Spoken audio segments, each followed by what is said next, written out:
No need for the countdown. No need for anything like that. You know who it is. It's the Don Tony Teflon, and I'm back at you with another one. New from trail. This is the final trailer, I am sure. I got a guest coming on in 1 second. Let me go give him the link and stuff. But before I do that, let me just say what up to the people who are rocking with the Don Tony Teflon, the familiar who is in the building rocking with us right now. We just started off here and we got a bunch of people here rocking with us right now. Let's just get some shout outs real quick. A man in black is in the building rocking with us right now. We got Can't Duck This in the building. Dwayne is in the building. TNX is in the building. Doc Kaiju is in the building. Bill Chill is in the building. Why didn't I highlight Bill Chill? Bill Chill's up in the building, right? TNX is always up in here. The NAB is up in here. All right, let me grab my guest up in here real quick. Let's get it popping in here with him and put that up in there for him. All right. He is invited and all that. All right, so we got that. We got our girl Carla from the land down under is in the building. She does the most, is rocking with us right now. Oh, who else do we got in here? Oh, I'm hitting people too fast. Hitting people too.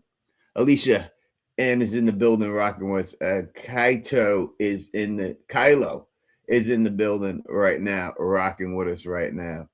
And we got Caleb is in the building rocking with us. Darryl Seymour is in the building rocking with us. Thank you, all y'all people up in here. Make sure you hit that thumbs up for your boy up in this piece. You know what I mean? We're going to go through this new trailer. We're going to talk about everything, and I'm going to give you everything you need to know about this trailer and tell you everything. Let's bring in our guest, the one, the only, Real Theories and Enigma. He should be in there. I think I had to hit this. Booyaka, what's going on, brother? Boyaka, you hear me, man? Yes, sir. Yes, sir. What's going on? How's everything? Family? Same old, man. Same old. About to go through this trailer, break it down, give people the insights that they ain't got yet. Oh, yes, indeed. I'm definitely, I was in the middle of working on my video for the last one. I know I'm late. Everybody asking me when is my video dropping. I've been so busy, heavily busy, but my video was almost done until this happened. And I'm like, yo, they know, they've been reading my mind or watching my page or something. They know I've been talking about them 47s, and then they drop a joint on 4/7, April 7th. So I'm like, okay, they still coming with the 7s and 4s and the 4s and 7s. So I'm expecting to see some real heavy symbolism this season, yo. That's what's up. Zeppy Cat, thank you for the super chat. Said looking good, Tony Teflon. Thanks for having Real on. No, it's my pleasure to have Real on. It's a blessing to have Real on. You know what I mean? It's great. I'm sure Phil will be joining us. And when Phil does join us, we'll open up the phone lines and everything. But we're going to get into this trailer. I know that's what y'all are here for. And that's what you want to hear from. Before we get into it, you know what I mean? I just like to say that, to me, in my opinion, I think they may have given too much away with these trailers. I just think that the things that they've shown, they could have held back on a couple of things. I'm happy to see it, but I'm thinking that maybe it's a little bit too much that they've given us here. What do you feel about that? Nah, I feel you. I definitely feel you, especially this new one. This new one, it kind of feels like they're leading us to think a few things. Mm-hmm. And like you and I spoke earlier today, and you talked about how it was kind of crazy how they revealed the man in yellow transforming. Mm-hmm. I think that's crazy too. Like that's something that I didn't think we would see, but they gave that to us real early in the game. There must be a reason why. I think the reason might be what if it's a pleasant surprise though, Tony? Maybe what if it's a pleasant surprise and they did it because they got so much shit in there this season that they can spare a couple dollars. You feel me? I would hope so. Because I would have rather them held that whole thing back with him transforming. I would rather have seen it in season, not in trailer. But people, it is what it is. You know what I mean? So it is what it is. You know what I mean? Let's pull this up here. Let's get this started. We'll stop it when we need to stop it. Maybe we'll do one full time through and then stop it on the way back. We're running out of time and we still don't know the rules. Everything here is impossible, but it's also real. Saving those children is how we all go home. There's something else here now. Something new. Your wife shouldn't have dug that hole, Jim.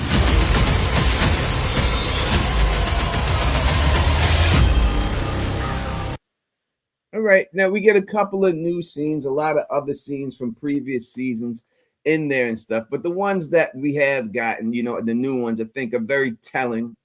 So let's see if we can start and pause. We're running out of time and we still... Let's keep that pause there before we get the man in yellow undressing. All right, right there. We'll start right here. This is where we'll start with this scene right here. This is the scene where Jim was murked at. You know what I mean? This is where he was murked. He should be on either here. It's on the curve. He got caught on the curb. So I don't think it's this curve because it's too close. So he should be here. The body should be there.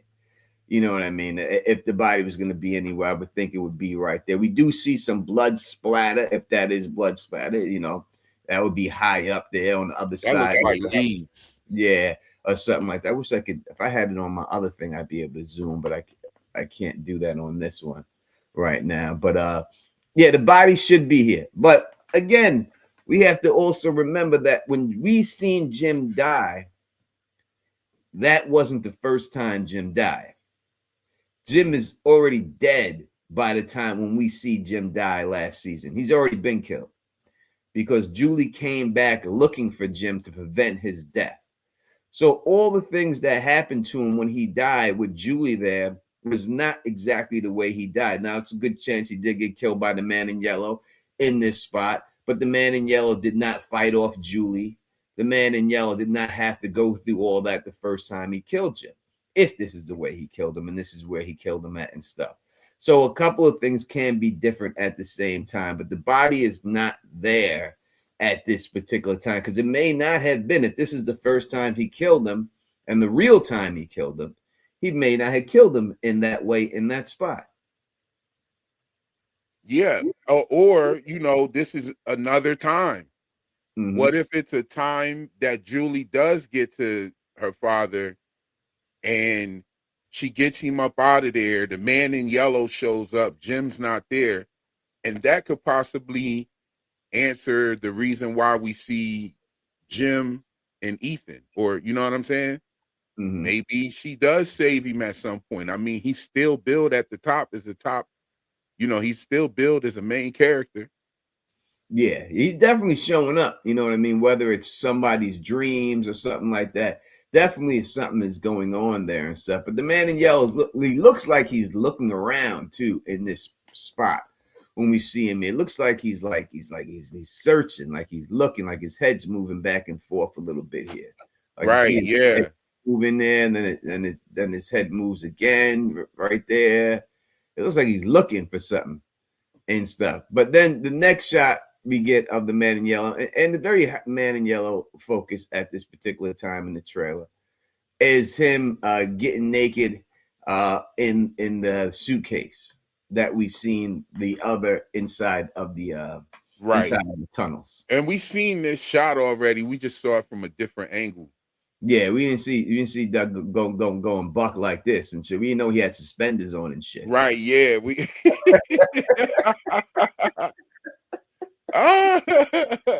yeah. I mean, he's definitely been through a rough time. Wherever the hell he was before they called him and summoned him. He was definitely been through it. But you look and you see he has blood on his jacket right there. Yep. 100%. He's got blood. So it looks like the deed is done. Like he kills Jim and then he changes his clothes right off the bat. And I mean, we're assuming that he's taking a form right now, right? This would have to be it. You know what I mean? Like that. So let's just say it's Jim for some reason. I don't not because what we've seen could be two different shots. Like the other trailer, he could be changing into somebody else. Maybe the first time he changed into Jim. It's hard for me to think because especially with the episode titles, they have to find Jim's body. So I really just can't see him changing into Jim. I wish he would have. I wish that was the case that he changed into Jim, then they figure out it's not Jim, and then he changes into somebody else, and he's bouncing from person to person, and you don't know who it is. I would love them to do something like that. You know what I That mean? would be crazy. But Yeah, that would be real crazy.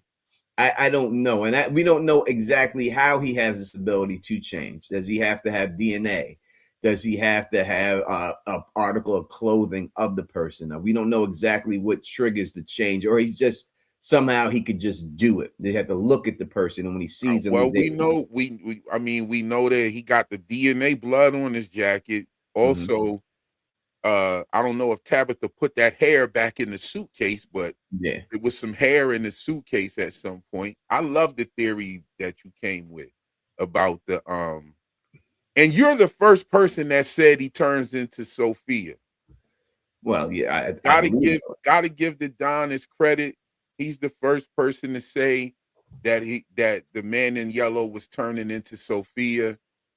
I mean, you could see the blonde hair in the trailer coming down the back of his neck.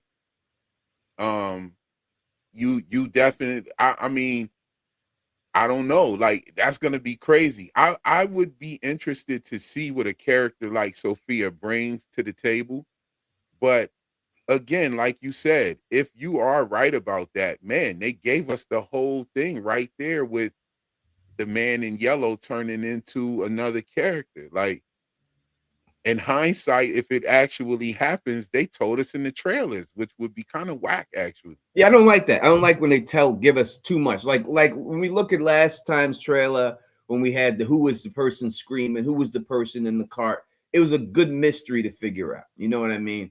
This, I don't know if there's any mystery here right now. I don't think. I think we could just about take it to the bank. You know what I mean? That this is the case. And thank you for the super chat, Mr. Frogman. He says prayers for Ellen and the Marvelous and her family. Who's Ellen the Marvelous?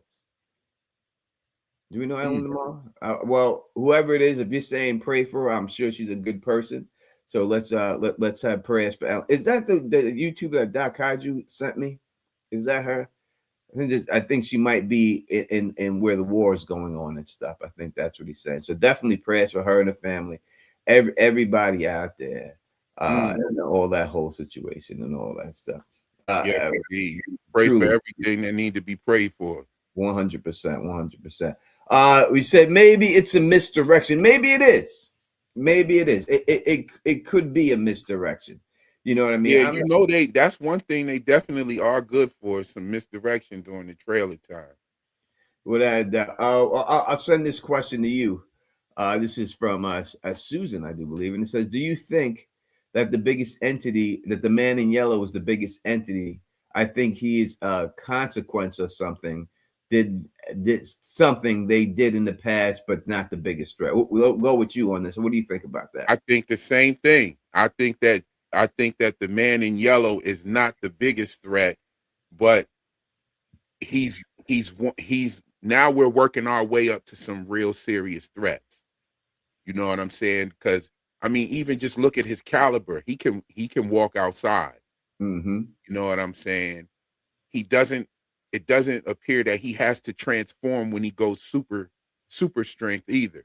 Mm-hmm. You know what I mean? Because he kind of tossed his super strength on when he pinned Jim to the trailer real quick and to the RV.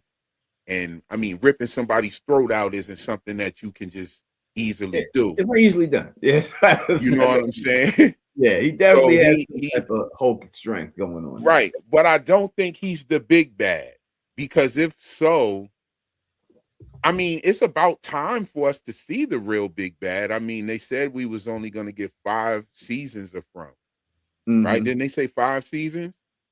Yeah. So this is the season before the last season, maybe. I don't know. Maybe they turn up this turn up this season and get a couple more seasons. Who knows? I don't know. But Yeah. it would be about the time we find out who the real big bad is. They have so many mysteries that they've got to unfold. But I don't think showing us the man in yellow, he just doesn't give the main big bad feeling vibes to me. Yeah, I think that when we look at it, I'll give you two examples of it, and then I'll tell you what I think he's doing. If you ever play video games, anyone ever play like Final Fantasy or role-playing games like that, and you're into games like that, every time before you face the final boss, the underboss is always harder when you play it. Always harder to get through before you reach the final boss. The final boss is never the hardest boss. It's always the underboss right beneath him is the hard one to get through.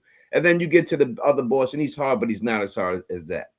When dealing with a mafia, I am the Don, Tony Teflon, the Don does not get his hands dirty. He always has soldiers, and he has a consigliere, and he has an underboss to get their hands dirty. The Don never gets dirty. And so that when I look at the man in yellow, I see this straight up like that. Like the Don does not, this guy's not, whoever's in charge ain't getting his hands dirty. He's sending the man in yellow to clean up the shit for him. He ain't gonna go out there and take the risk to get killed or anything else like that. He wants to stay in the background. The man in yellow is like the hitman getting sent in. And I believe that the man in yellow is there to kill Donna. I think the man in yellow was sent in to take Donna out because everything that has happened is happening under Donna's watch, and she was supposed to prevent this shit from happening, and she didn't. And that's why they sent in this motherfucker to get Donna, to take Donna's ass out. They're going to kill Donna. He is there specifically to kill Donna's ass because she was there just to make sure everything else ran smooth. She did all of them. And that's why her ass was crying the boy, because she's crying the boy because she knows the consequences is coming for her because she got to go. And I think that's what's going on. They're here to take Donna out, and I think it's a good chance that Donna gets taken out. So that kind of stems from your theory that Donna's like a mole working for some sort of entity or something. Yeah. Donna. And she screwed up, and now he's coming to, like, you know what I'm saying, close up a loose end. So yes, 100%. Okay, that's a good theory. Now, here's the thing. I think that Donna definitely knows something, but I don't know if she's a mole, so to speak. You know, I think that she knows something that she's not telling. I think that she knows some serious information that she's not telling. And I think she couldn't care less if these people get out or not. Yeah, I think that I agree that I agree and disagree. I agree that she definitely knows something. I think she don't care if people get out. But I think what happened to Donna is that she got institutionalized and she started caring about these people when they were just supposed to be her work subjects and someone to keep an eye on. From being around them all the time, she started sympathizing with them. That's interesting. And that's what I think. You got your drink, Tony? Huh? You got your drink? I got my drink. I'm drinking a Modelo. Okay, I'm rolling. I'm twisting up right now. So you got your drink. I got the twist. I can, you know, I see that, Tony. Like, I could see Donna catching feelings for the people because she's like the house mother of Colony House. You know what I mean? And she brought the motherly vibes real heavy. I mean, look at the party she throws for Fatima, you know. One thing I didn't like about Donna that put her on my suspect list automatically was when she advocated for Julie to leave her family.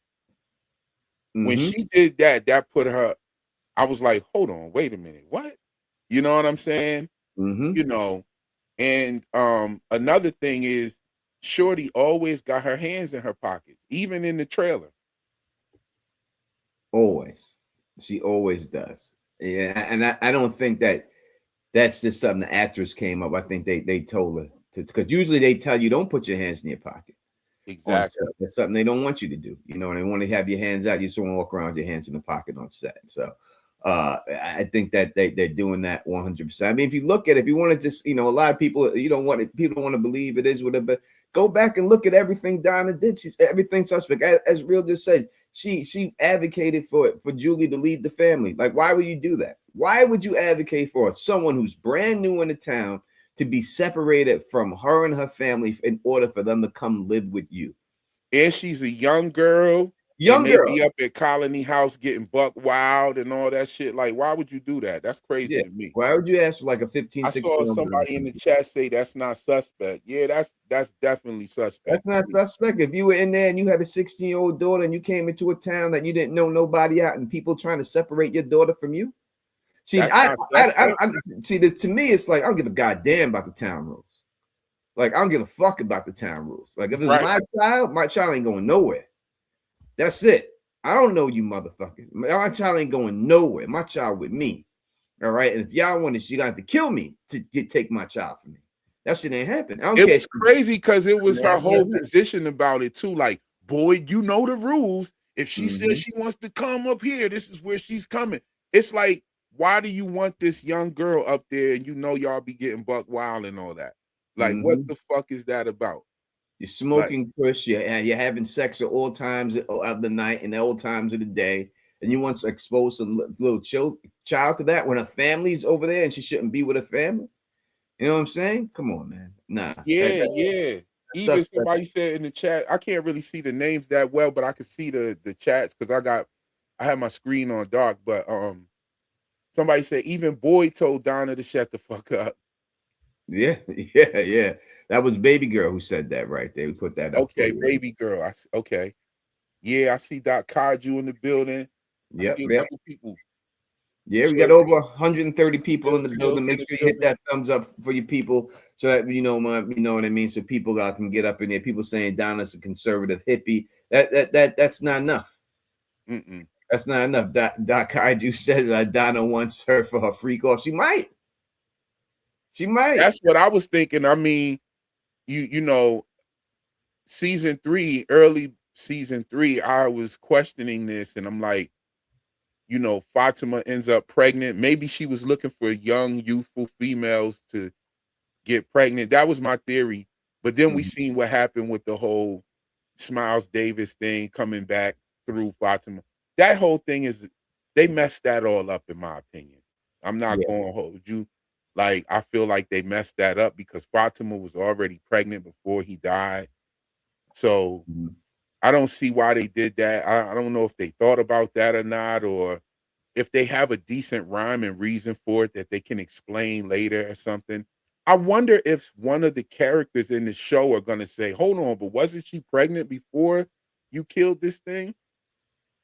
Or is she going to say, I was pregnant before he even killed that thing? That the night that he killed that thing is when I was asking for the pregnancy test. Like, is she going to say that? You know what I'm saying? Like, because are they even going to address it, or are they going to just hope we forgot about that? Like, because I think they ain't gonna. I think they're just going to leave it as a continuity error and just call it a day. And I think that's just the way they're going to roll with it. I don't think they'll drive. Dal Seymour saying sometimes people overthink things when something happens they don't like, and they try to look for a reasoning for that thing happening.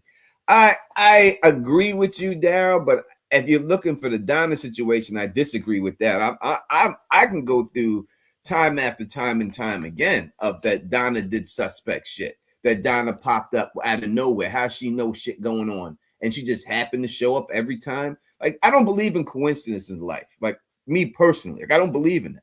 I don't think there's no such thing as a coincidence. I don't believe in that shit. I never have. And it's just too many times she has popped her ass up when there would be no reason for her to pop up. No reason. Yeah. Unless she's getting informed that that's what the case is. Somebody said something about her popping up when they at the clinic when they were fucking with the body and all of that. She did out of nowhere. No one told her to go. I kind of that's the only time. She did it so many times. That's the only one I actually gave her a pass for, because you could tell she got a soft spot for Ellis. So I could see her going down there to check on Ellis. But damn it, if she didn't go down there at exactly the right time, like it's crazy. Yeah, Like she went and what she tell him? Burn the body. burn the Don't do that. body. Burn the Yeah, body. she tell Burn him the to body. burn the body. What if that see, and that goes right back to the whole Fatima thing too, because it's like Oh, she encouraged the pregnancy. She encouraged it. yeah. Oh, don't you think it's a miracle? Why can't we just believe in miracle? She knew what was going on. That's why she kept her going with it. If she wants everybody up there living free and living, carefree up there, having orgies and whatnot. I mean, they do have orgies at Colony House. Like they've said it on the show. Mm-hmm. I believe Kenny said it. Mm-hmm. Kenny said that they be having orgies up there. Now we thought that because of the nature of the sex scene that we saw on episode 3 Yeah, of I didn't season like that. 1. I didn't like to see that. Yeah, One. that was a crazy. I They didn't could have, like yeah, they could have did something. They could have. You could have put Trudy up in there. Yeah, they could have put Trudy up in there. Trudy having a little fun. And I would have been about it. She talked Trudy, so she could have showed it. Yeah, so they could have did something a little better than what they gave us. But still, I thought it was Donna when they did that.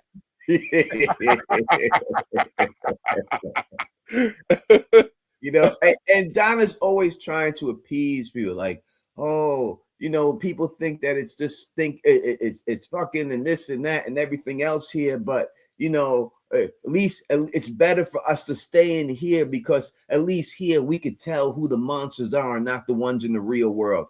That is a submissive attitude, just trying to get motherfuckers to stay. All right. Right. I don't give a goddamn. My whole drive would be to leave that motherfucker all the time, every second of the day. Not sitting here rationing food and watching Victor eat peaches and shit and chilling in this. She's too copacetic. She's too there to want people to be up in there. And I'm telling you, in the end, she's going to be dirty because Randall's going to be right. They tried to make him look like he was crazy, and he's not. It's going to be right. Him and Jim are going to be right on that whole situation. And that theory was never put to the test. Well, let me pull this up a little bit to another scene. You right, because they untied her. Yep. All right. Let's that right there. That we got to talk about that right there. All right. Let's go right here. Shorty looking like Mr. Crockett and shit. Let me tell you something, man. Let me tell you something right now. All right. If the Don Tony Teflon was laid up in bed and I'm leaning back in bed and some chick crawl on top of me and she got this face, I'm kicking her off the bed. Oh, on some Bruce Lee type of shit. Yeah. She's right off the bed. Like, this ain't sexy to me. This ain't nothing sexy about this. Like, she comes to me. Bro, I'm gonna make sure I put my toes in the rib cage and push off real hard, like Shorty's flying across the room. Yeah, she out. She out of here. You know what I mean? And listen, and I say this stuff to y'all. And you think I had to do that one time to a chick. I had no choice. I had no choice but to do it to a chick one time in my life. I didn't want to do it, but she forced me. I mean, Shorty was on top of the Don. You know what I mean? Everything was fine. I look up at this chick, and she like karate chopped me like in the throat. And I lost my breath, and I was like, I thought she was trying to kill me. So the elbow came really fast, bro. And boom, and she tumbled off the bed, and I rolled to the other side of the bed. And I've gotten the stance, and I'm like, like that. And she's like, what the fuck you doing? I'm like, you're gonna kill me. Like this. I'm all like this and shit. And then she's like, I thought you were into the, that choking. I said, that was no choking. That was a chop.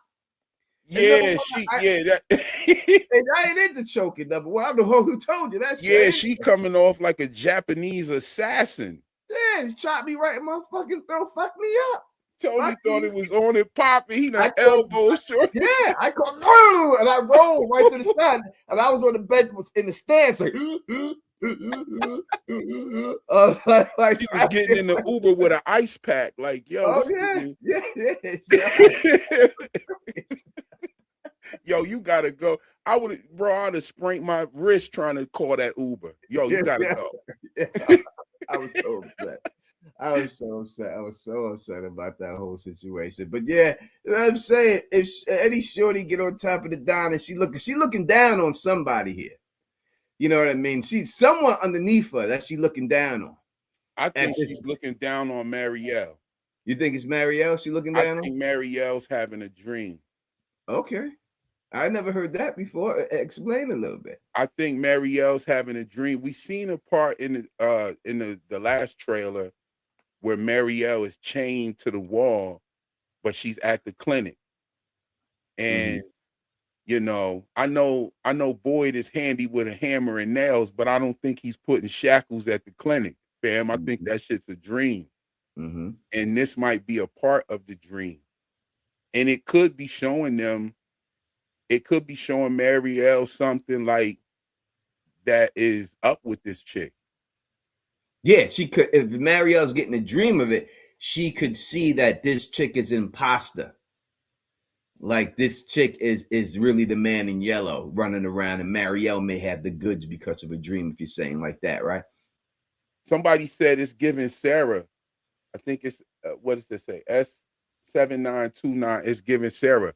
Yo, this is Sarah's creepy as shit, but this smile right here is way creepier than what Sarah did. Yeah, Sarah at least kiss you before she rock it. Yeah, but this right here, Shorty's smile, it gave her the booty chin and everything, bro. Like what? Yeah, What's going on? Like this looks like some welcome to dairy type shit, bro. Yeah.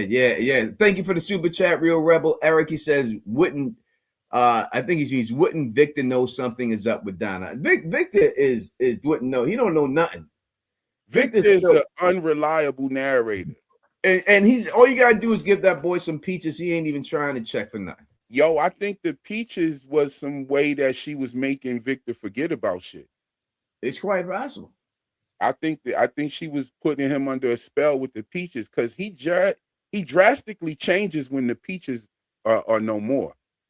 Mm-hmm. Like, look at the first time you saw Victor and how like he was like talking to Julie, and he was real friendly and comfortable with Julie, like from the door.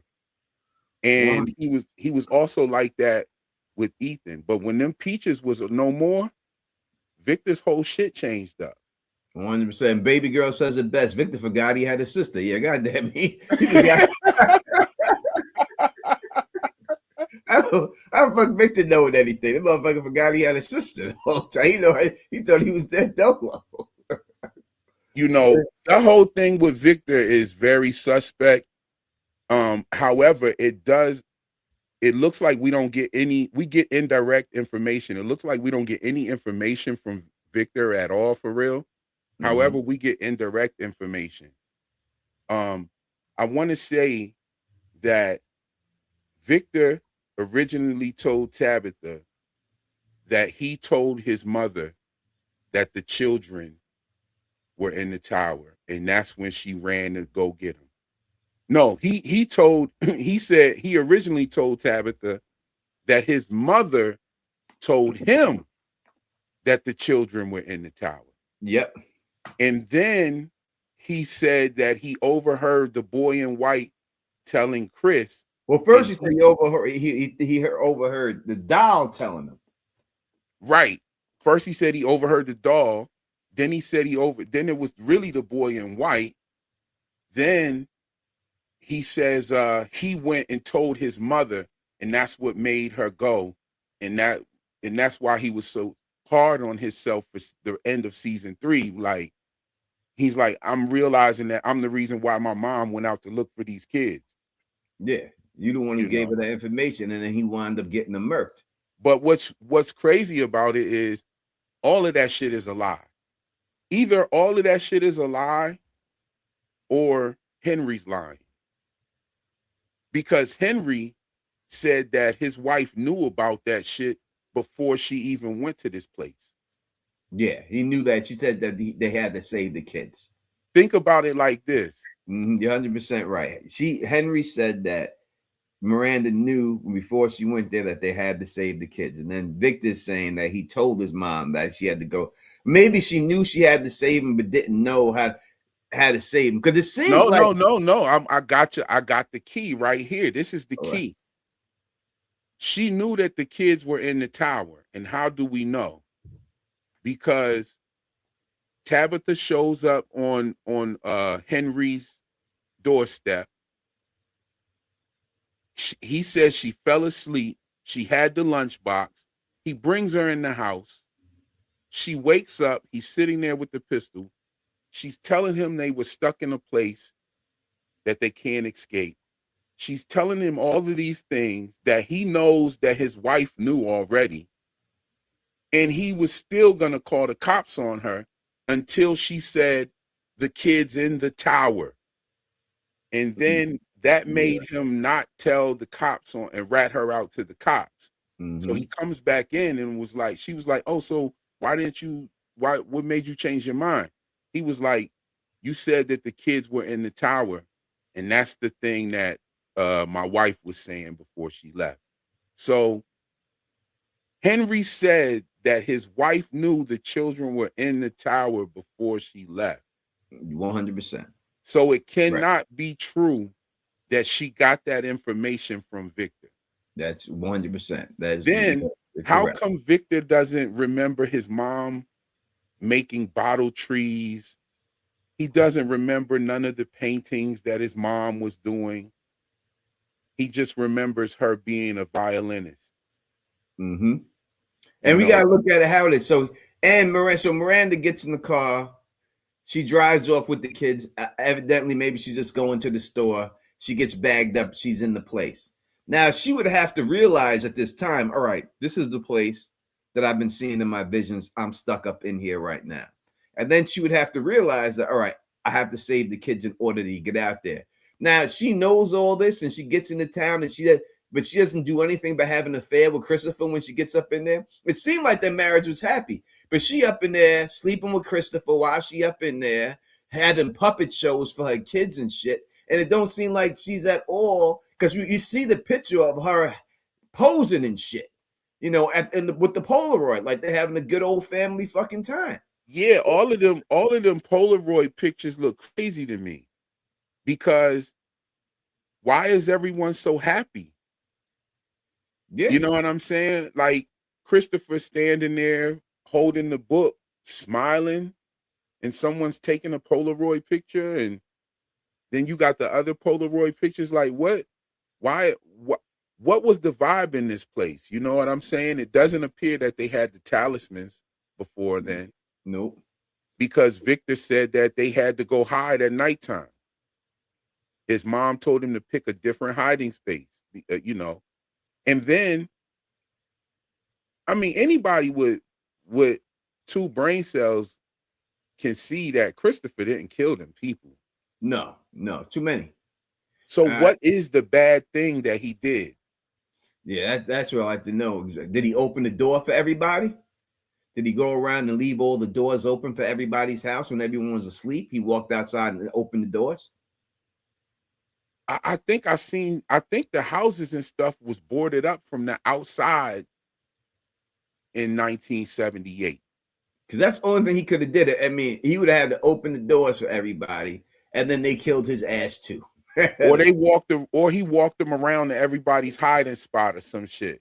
Did something like this right here. They right here, the one right here, the one right here, and everything else. It would have to been something like that. You know what I mean? If there was no talismans in the mix, we don't know.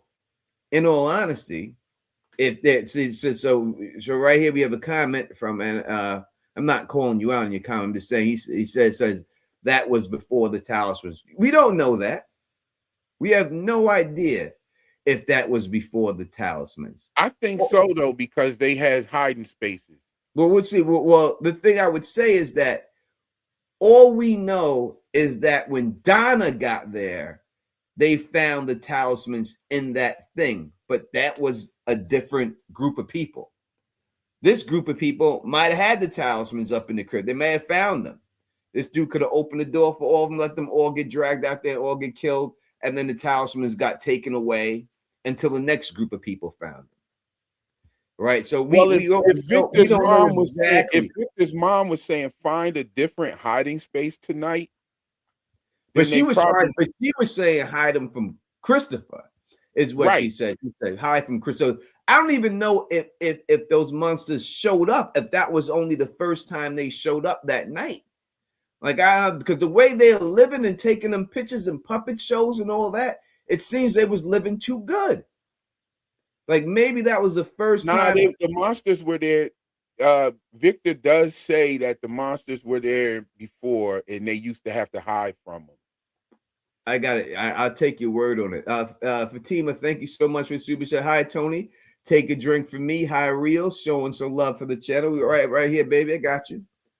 Yes, indeed. Boom.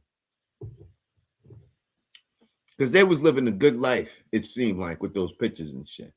Yeah, and you know, him having a ventriloquist dummy going around trying to make the kids laugh and whatnot. And that means there were multiple kids there, right? That means there were more kids. Yeah. There was a bunch of kids there. There had to be, if you're doing puppet shows and shit, you ain't doing them shits for adults, all right? Because you could do it to me if I'm an adult one time for the puppet show. Then I don't want to see a fucking puppet no more, man. I believe Victor also said that the kids was running around playing in the houses all day. All right. Yeah, yes, he did say. Let me address this question real quick for shut up and react. All right. And he says they had to hide before Boyd. Again, I think that you're not understanding a little bit. So let me explain what I'm saying. They had to hide before Boyd. That's not the same group of people that Victor was there with. Victor was there with a different group of people. All right. All those people that he collected the items from and all that, they were all wiped out. And then Donna came and her people, they had to hide because they didn't have the talismans. We don't have any proof that those people back then didn't have it either, didn't have them, and then everything get reset. Right. There's no definite proof, but I think that they didn't have them either because they were hiding at nighttime. Because he talked about how his mother would play the violin before the nighttime would come because she couldn't play the violin at night. And it was the Twinkle, Twinkle, Little Star. He talked about how they had to hide. He said that the mom told him to get a different hiding space. So if he had to get a different hiding space so Christopher couldn't find him, because it seemed like Donna and them dug those holes themselves when they was up in there. Yeah, like Donna and them made them holes in them hiding spaces and stuff. You know, which is crazy. Here's a fun fact. The hiding space that Boyd and his family was with Donna and Katri that first night is where they put the box at. They put the box right on top of that, on top of that spot. That'd be an easy way to catch one of the monsters then. Ooh. Because if you put the monster, you got the monster go into the box and you pull the hiding space and he drops inside the hole. And then that would be crazy. Then you chain the hole up and you put a talisman up there, then you got a monster in the hole. One thing that I always thought about, if these people were digging up holes to hide in, how come nobody figured out that there was tunnels and shit? Yeah. The tunnels things is just it's just a fabrication. That's the whole thing. That's why. It's just a fabrication. I guess they could say, oh, how deep? You know, listen, it couldn't have been too deep. Tabitha fell. She didn't even sprain an ankle. You know, listen, I fall off my bed. I sprained an ankle. I stubbed my little toe. Tabitha got rocked, fell down on top of a bunch of rocks and just shook it off. Yeah. And that was it. You know what I mean? I would think I'm a little bit, I'm more not fragile as Shorty. Listen, we have over 170 people here in the chat. Make sure you hit that thumbs up for your boys. We are here rocking with you and everything. We're going through the trailer. But yeah, I think that I think that this would have to be the man in yellow has transformed into this chick and running around. And let me tell y'all, and I'll tell all y'all in the chat, and I'll tell everybody. All right. The best possible thing for me and my channel would be that Kenny has sex with this chick when she's the man in yellow. That would be the best thing. It would give me content for the Doug. He will never come back on here. Hey, yo.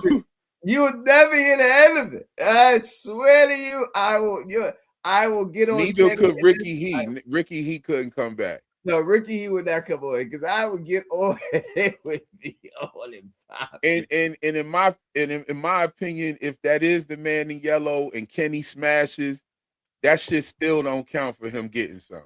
No. What are we gonna do? We counting the man in yellow now? We knocking down the man in yellow? Yeah, no. You know what I'm saying?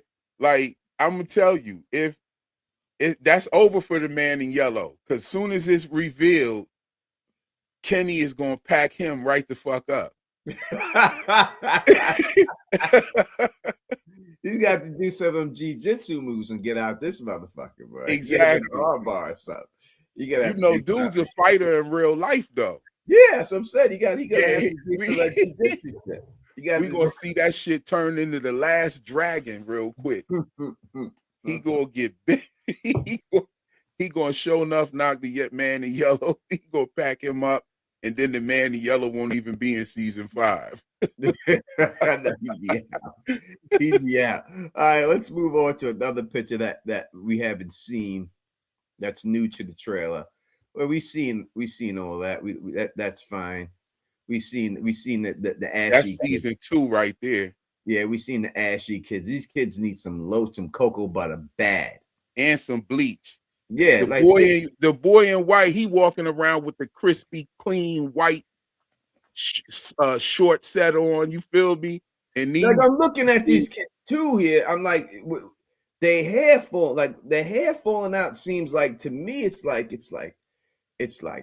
some type of treatment. You like chemo or something. Make your hair fall out. Like it's some type of experiment like chemo or something. That makes your hair fall out in clumps like this. Not no ritual spell. I ain't never seen it. Look like they had some Beyonce's mother's gumbo.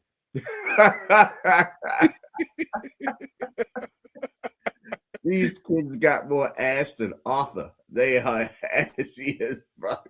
These kids need some cocoa butter. That's why you don't see no black ones out there. Because black kids, they would have had some goddamn cocoa butter on them. They wouldn't have done that. Yeah. They would have went for that shit. You had cocoa butter be up, son. I think we have missed something. Because I remember I did see like a Tabitha picture. Oh, the Julie part. We'll go. I think Tabitha is before that. There we go. This? All right. Oh, okay, that looked like she's at the settlement looking at one of them effigies. Yeah, well, this is where she had the vision when she was a little girl hiding behind the red rock. So she should know this shit. In fact, in all honesty, if she is Miranda, she should know everything that Miranda knows. And right. I would think that Miranda's seen all this shit. She should know it all. She should have a memory. If the whole shit of Anna Cooey was to remember, and the way Jade's whole face was shaking when he was remembering, Jade was just sitting there stunned like this and shit. To me, it's supposed to be memories flooded your fucking brain, and you remember all this shit. So she should know everything. She should know about the man in yellow. She should know about the settlement. She should know about everything. She should know about everything that we see that Miranda already had seen. And not only that Miranda has seen, that every person before them has seen. She should know about all this shit. All about this shit. And here's the thing too about that. I hope they don't do one of those situations like they did with Fatima's pregnancy, where they kind of drug that shit out the whole season. And it was just like getting tiresome at some point. You know what I mean? And they do something like with this whole reincarnation thing where they have memories flooding in as time goes. Like, because that would be kind of corny to me. Yeah, I don't want that. I want them. I don't want that. I want, if y'all know this shit, then y'all know this shit's going on. Y'all know, like, if y'all know what y'all did, then they should be able to give us the information about what entity or whatever did they make this deal with? Who did they make this deal with? Was it the man in yellow? Was Yeah. it this? You know what I'm saying? Like, what they should know all of that.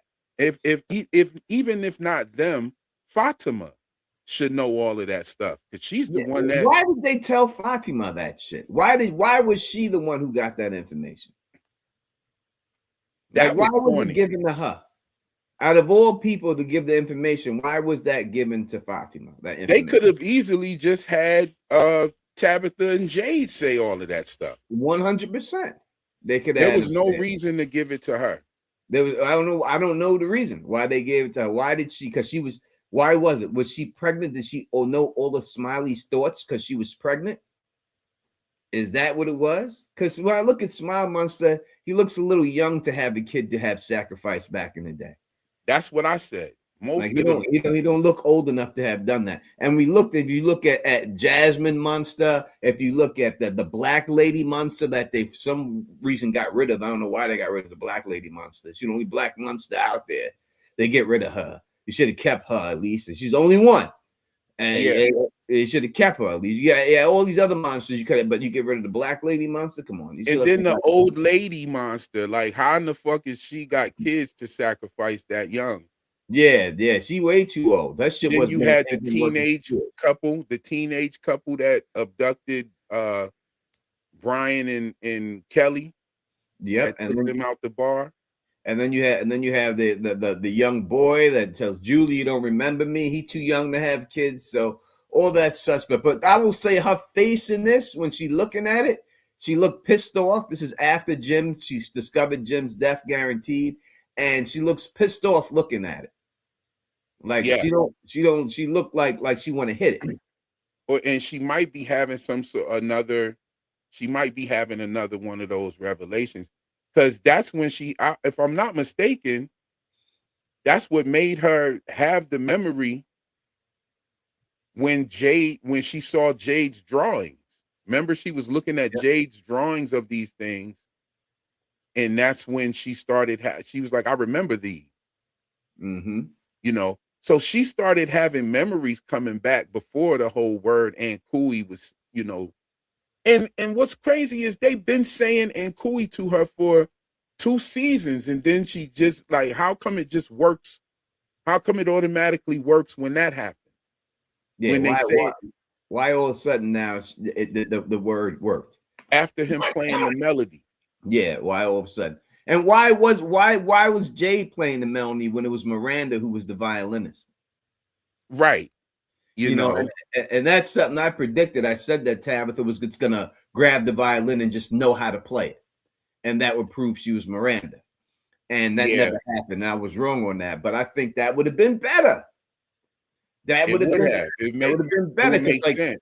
Yeah, because she never played the violin before in her life, and all of a sudden she gets it. Now all of a sudden she's a master violinist, because it would have made it seem more real that she was Miranda. I think they should have went. And then it looks even crazier when you look at it in hindsight. So Victor gets Chris's reincarnated Jade to play his mother's violin.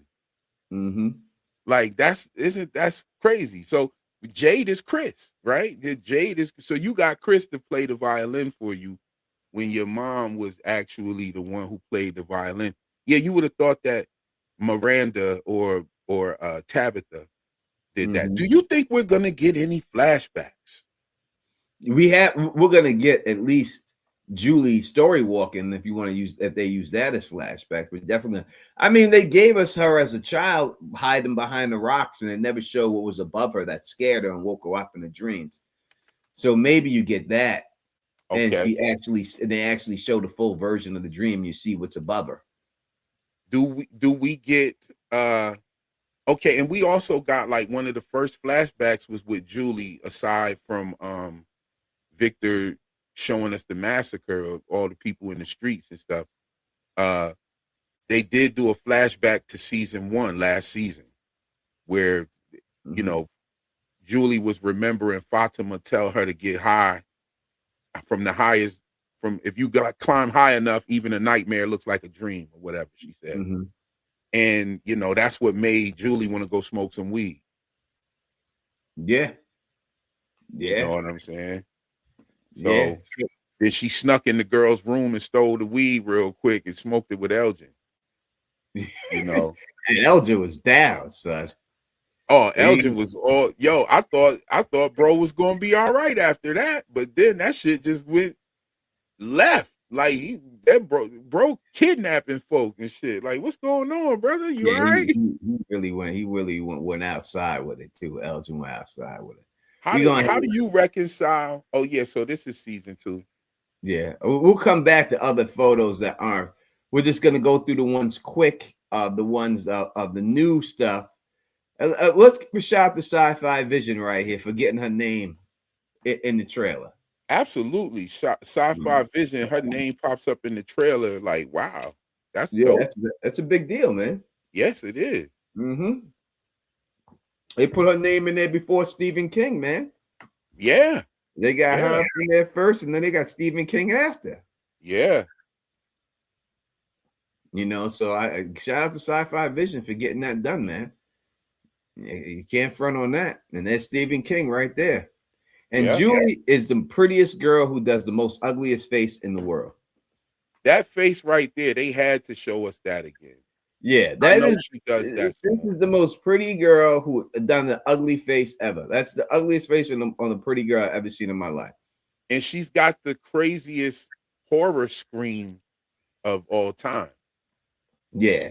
Her scream was crazy in season 2. She can definitely gets herself a franchise like they could put her in like the new Scream movie or something like that. She could definitely or come up with some original horror stuff and it be really good and put her in it. I think she could climb. She could. All right, so we've seen this in the other trailer. We'll talk about it a little bit because we know now. We see Donna in the right-hand corner. We know Ethan's there. We know Tabitha's there. We know Ellis is there. We know Kenny, I think, is there too, in this whole situation with the Kool-Aid Man Scarecrow coming through the fucking wall and shit. He should have just came with some damn Kool-Aid in him. Yo, that would have been hilarious. And then offered it to Elgin. That would have been racist.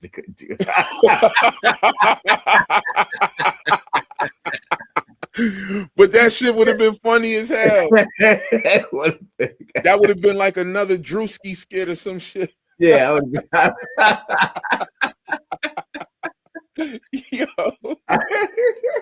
Yo, that would have been crazy. They say we give it to no, you only half black, brother. You can't have this. Yeah. Ellis like, let me get some Kool-Aid. Oh, nah, brother. You only half black. You can't have this, bro. You can't have this. Yo, that was great. But yo, so I call these things the Cabbage Patch Freyboggers. Yeah, all right. Okay, so I call these things the Cabbage Patch Freyboggers. What's crazy is I talked about this in season 3, and for them to bring this and actually come with this, I know that symbolism was on point now. It kind of confirms the symbolism. We give realist props. He definitely brought this up in season 3 about the Cabbage Patch Kids. He definitely about the Cabbage Patch Kids and the Freyboggers.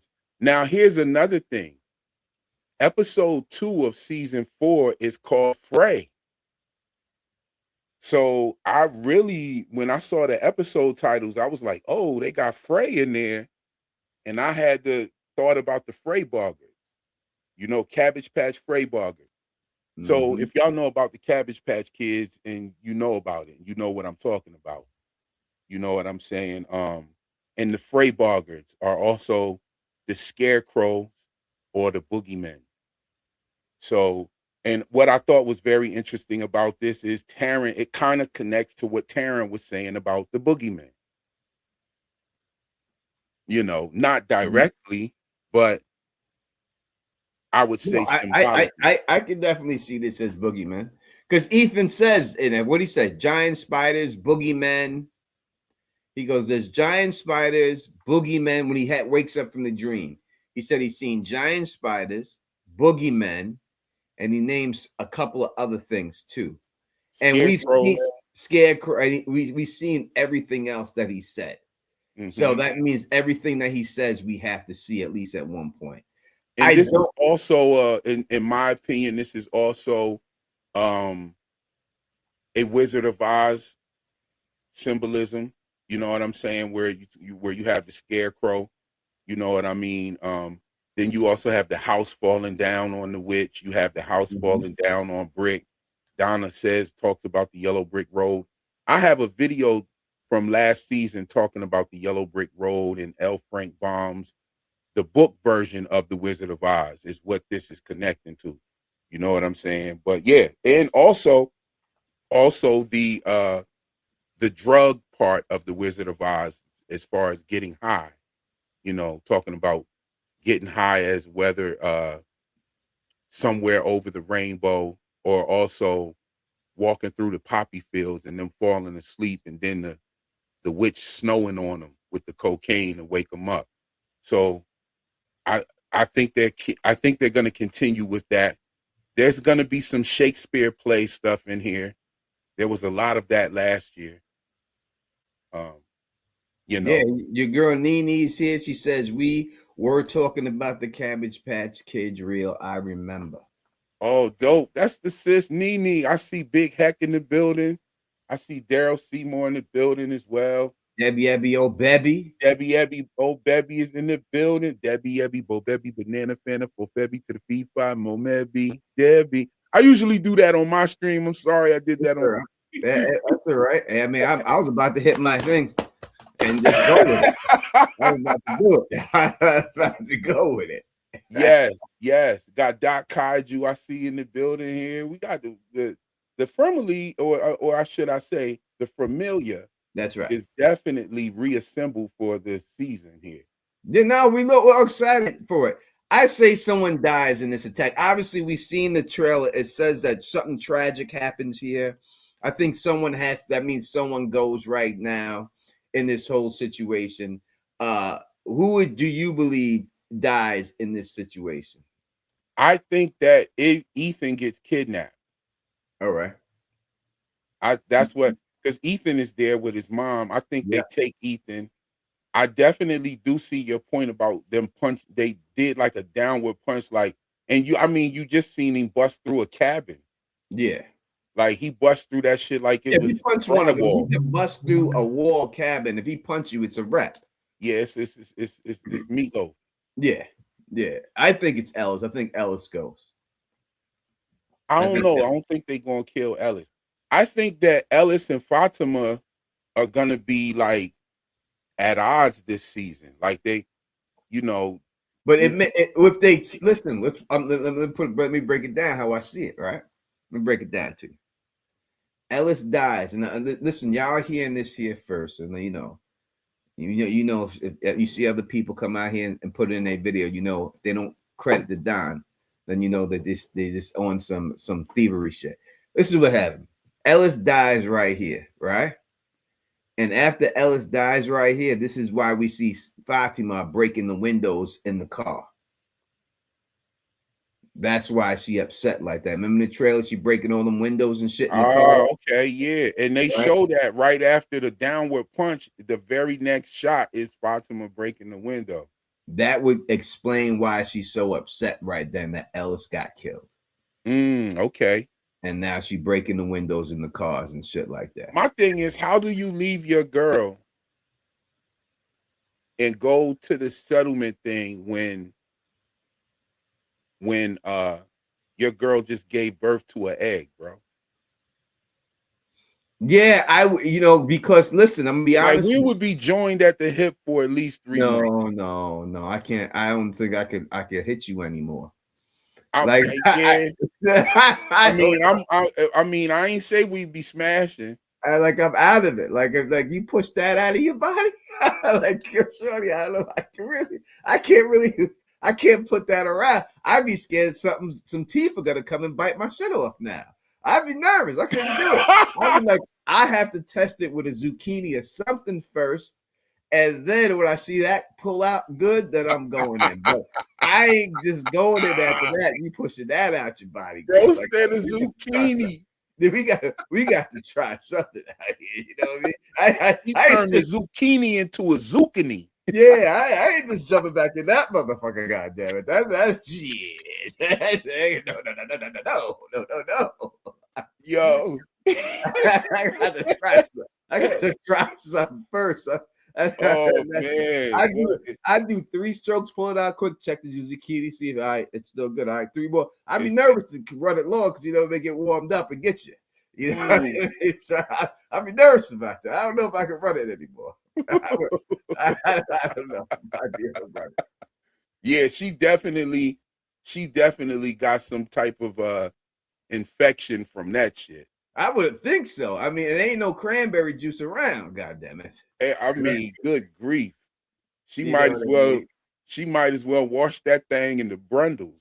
Yeah, she gotta put some snapback in there. You gotta put some straight snapbacks. You gotta get some vinegar. Some of Jade's alcohol.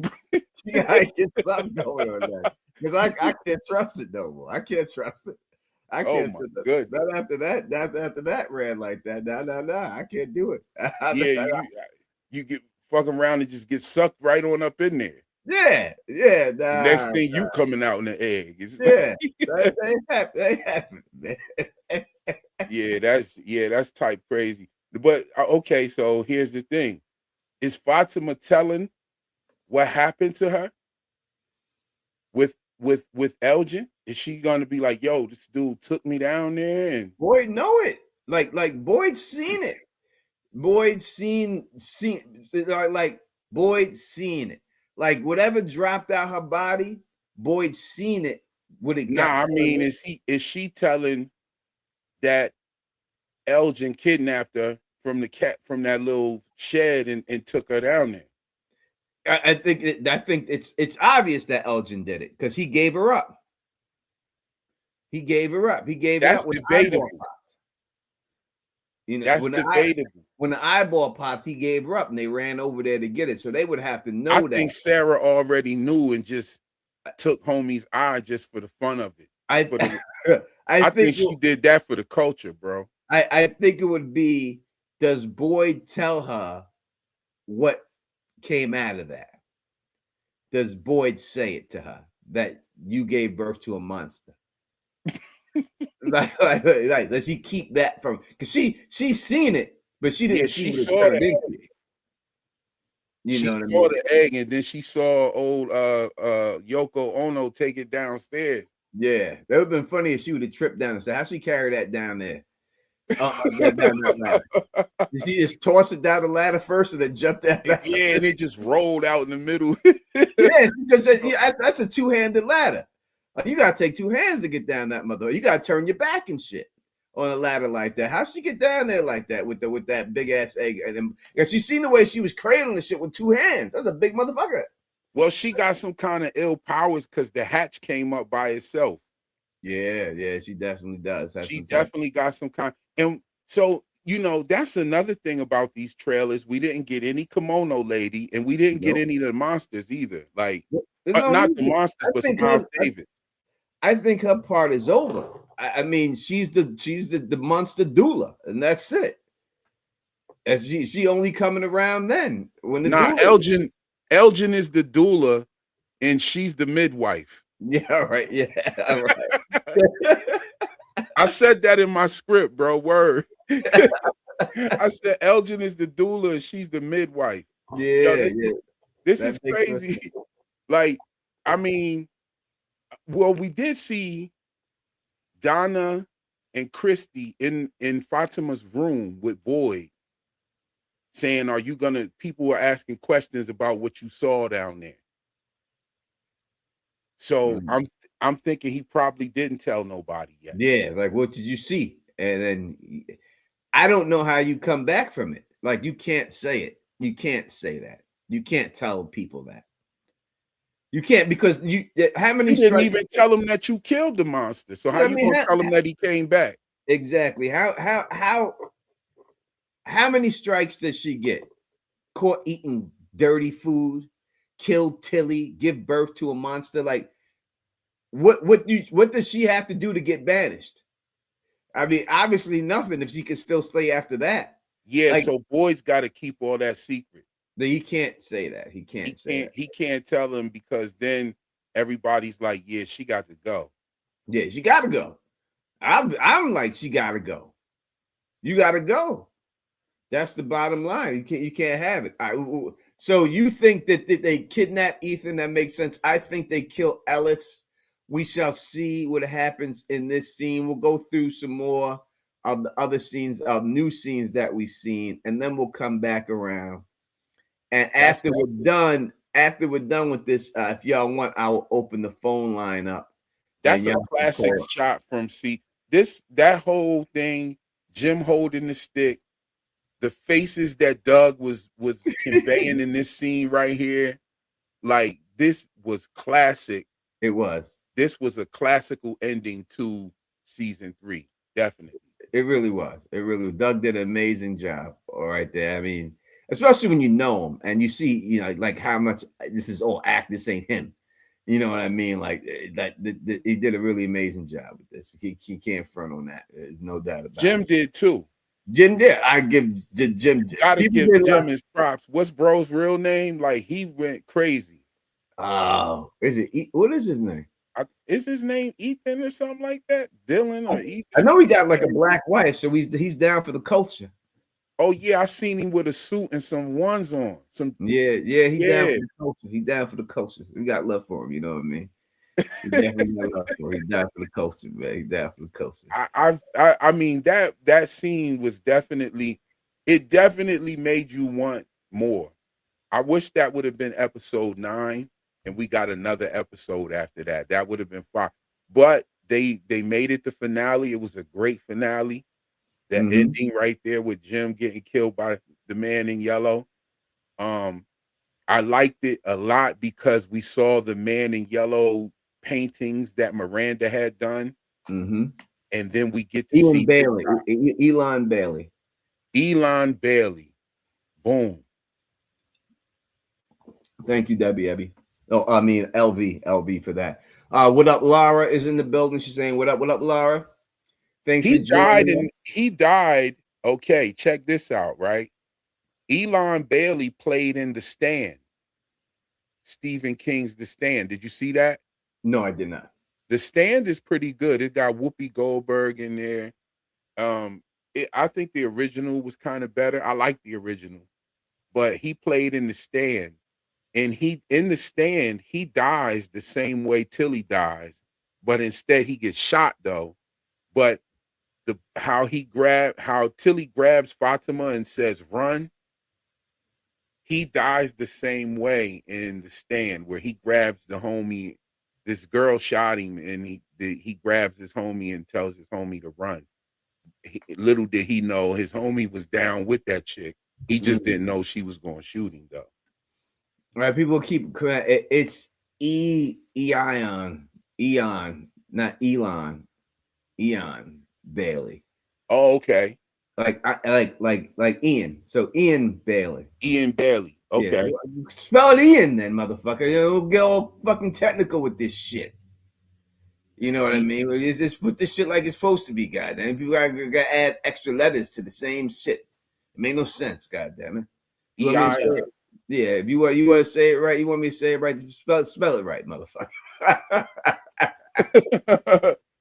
And that's it. You know what I mean? That's the way I feel. All right, we have Jade here in the monster cave, getting surrounded by the monsters, and there appears to be a big hole in the ground right there that they pulled away. It looks like there was a rock over a slab over the hole. You see what I'm saying? You see it right there? Yeah, I see it. Yeah, and it seemed like they're gonna push his ass in the hole. Yeah, that's what it seemed like. They're gonna put him in there. Yeah, like they're gonna grab his ass and we're gonna put you in the hole. That I think that'll be at the end of the season. You really think that they showed shit from the end of the season in the trailer? Yeah, they did that in the It Welcome to Derry trailer. Yeah, I don't like that. Like, I only want to see stuff from the first couple of episodes in the trailer. It Welcome to Derry had the whole town getting fogged up and everything, and we was waiting on that shit to happen, and it didn't happen till the finale.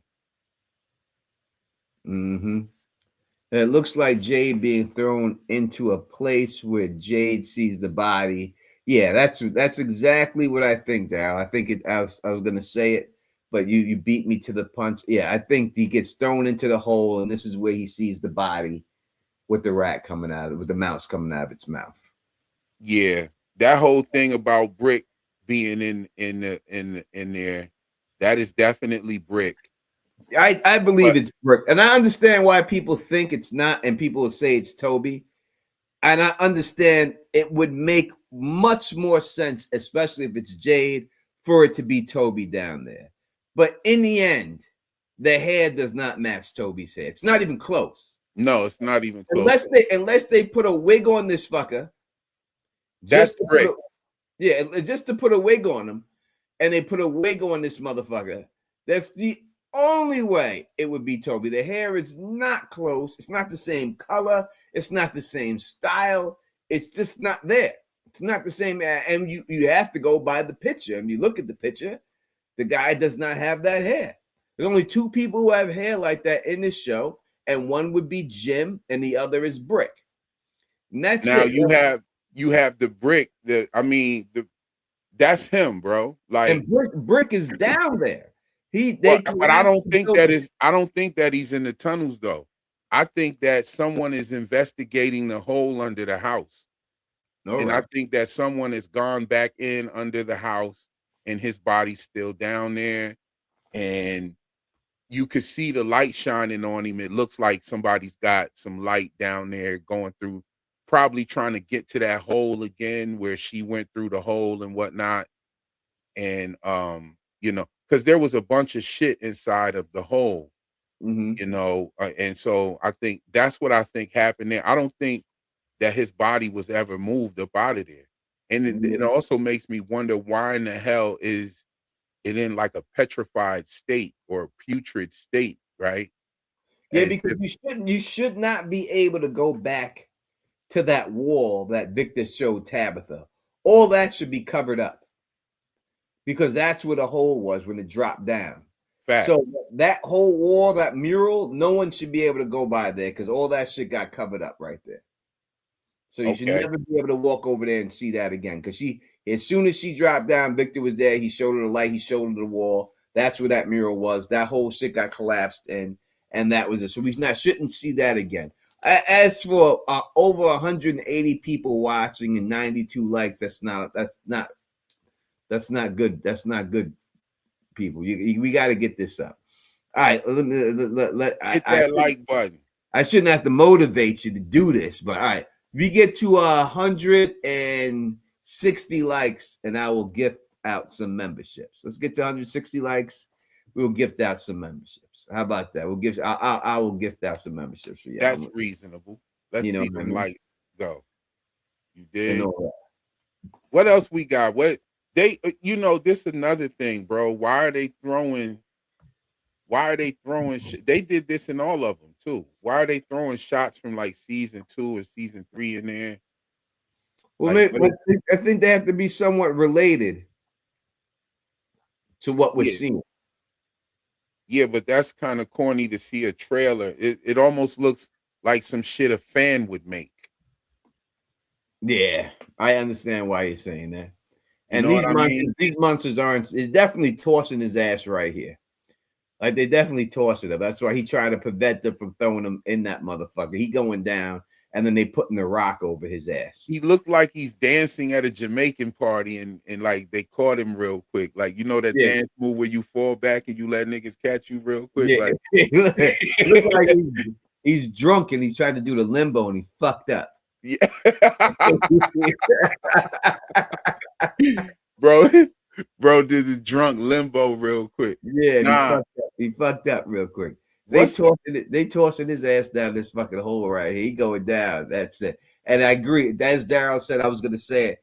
And when he goes in that hole, that's where the body's gonna be, in that hole with the mouse. And that's where it's gonna be. Again, I understand people. If you want to, I'm not telling you who to believe it is. If you do want to believe, and it maybe it is Toby. Maybe gave Toby a perm or something.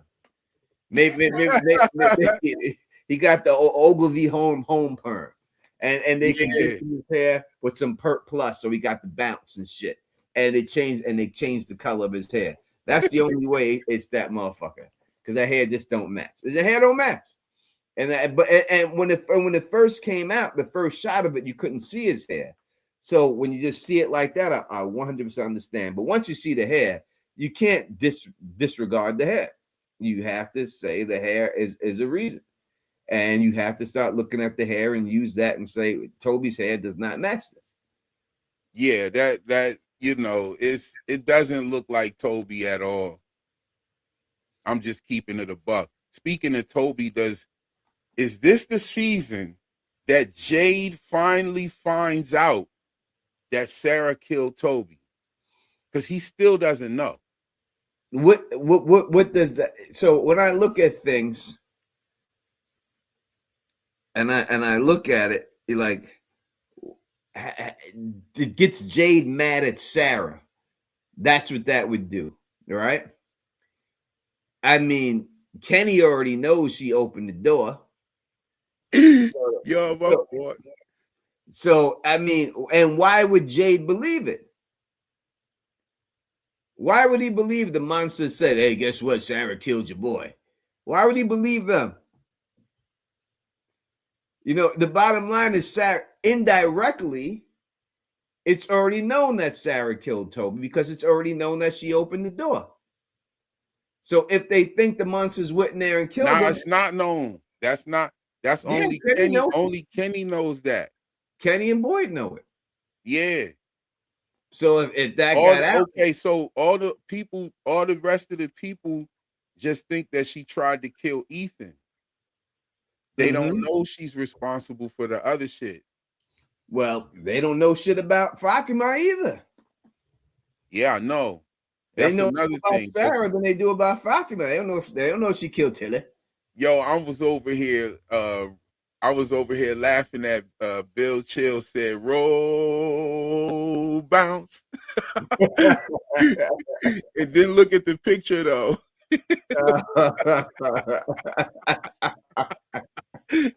Yo, no, for real. Like, what are they gonna do with it's gotten to the point to where these people find out information about the shit and they were keeping it from each other. But now there's so much information about the characters themselves that is being kept away and shit. You know what I mean? Like, I mean, one can even make an argument that Elgin shouldn't have been tortured. Because, I mean, he said he knew where she was, but he didn't say, yo, I kidnapped her, this and that and the third. For all they know, she could have walked there herself. Yeah, she did walk there herself, right? He just dragged her back down the stairs and shit. Dragged her back down the stairs. But she did leave the cabin thing on her own. She left the little shed on her own because that kimono lady scared the shit out of her. So she left there on her own, I believe. Yeah. And then he, you know, kind of grabbed her and took her back there. But like, he put more fight up with her than he did with Boyd. I'll tell you that. You know, he's not a small man. You know what I'm saying? And like, that wasn't like that was motherfucking. They wrapped him up in something tight. It was like some little cable. Yeah, they took a little extension cord and tied him up with it. Man, I would have popped right out of that. They put a shoelace on him. And it's like, man, listen, you ain't smashing my hand. Like, I would have rocked my motherfucking chair. I would have fell on the floor. Like, that was that bad acting, bro? What was that? Was that bad acting? No, they instructed him to do that. He wasn't allowed to do anything but take it. There's no way, you know what I mean? Nah. Okay, so it was bad writing. Yeah, they instructed him just to sit there and take it. You know what I mean? And stuff like that and everything. There's no way he would, because if they would allow him to. I mean, if you want to be more realistic, you wouldn't have got me like that. Like, that wouldn't have happened. I don't think you would have got anybody. I think anybody would have put up a better fight than that. There was no fight. He didn't put up no fight. Yeah, he didn't put up any fight. He kind of like sat there, you know. I don't know. Did he think that he wasn't going to do it? I mean, bro, you know where Shorty is at, and this is, you know what I'm saying? I think you should have just let Ellis go to work. That should have been it. You should let Ellis. If you're willing to do that, but you're not willing to let Ellis touch him? I don't understand that. I didn't understand that. Like, I don't understand. If you're willing to do that, you should let Ellis handle him first. You should have let Ellis whoop his ass. Yeah. You should If let that's Ellis the beat case, if him you up. got the torture bull, why are you saving him from Ellis beating him up? Like, if you know where my girl is at, I really don't need to know that much more after that. Yeah. Especially if I don't care about like how she got there. Like, I don't give a shit. Like, if you know where she at, then it's off with your head. For me. Yeah. Yeah, no, that listen, as soon as he gave me an inkling, like when we were walking by the Brundles and shit, and he said that, I would have foot swept him and stuck his hand in the water. Yeah, I don't understand why he kept that information.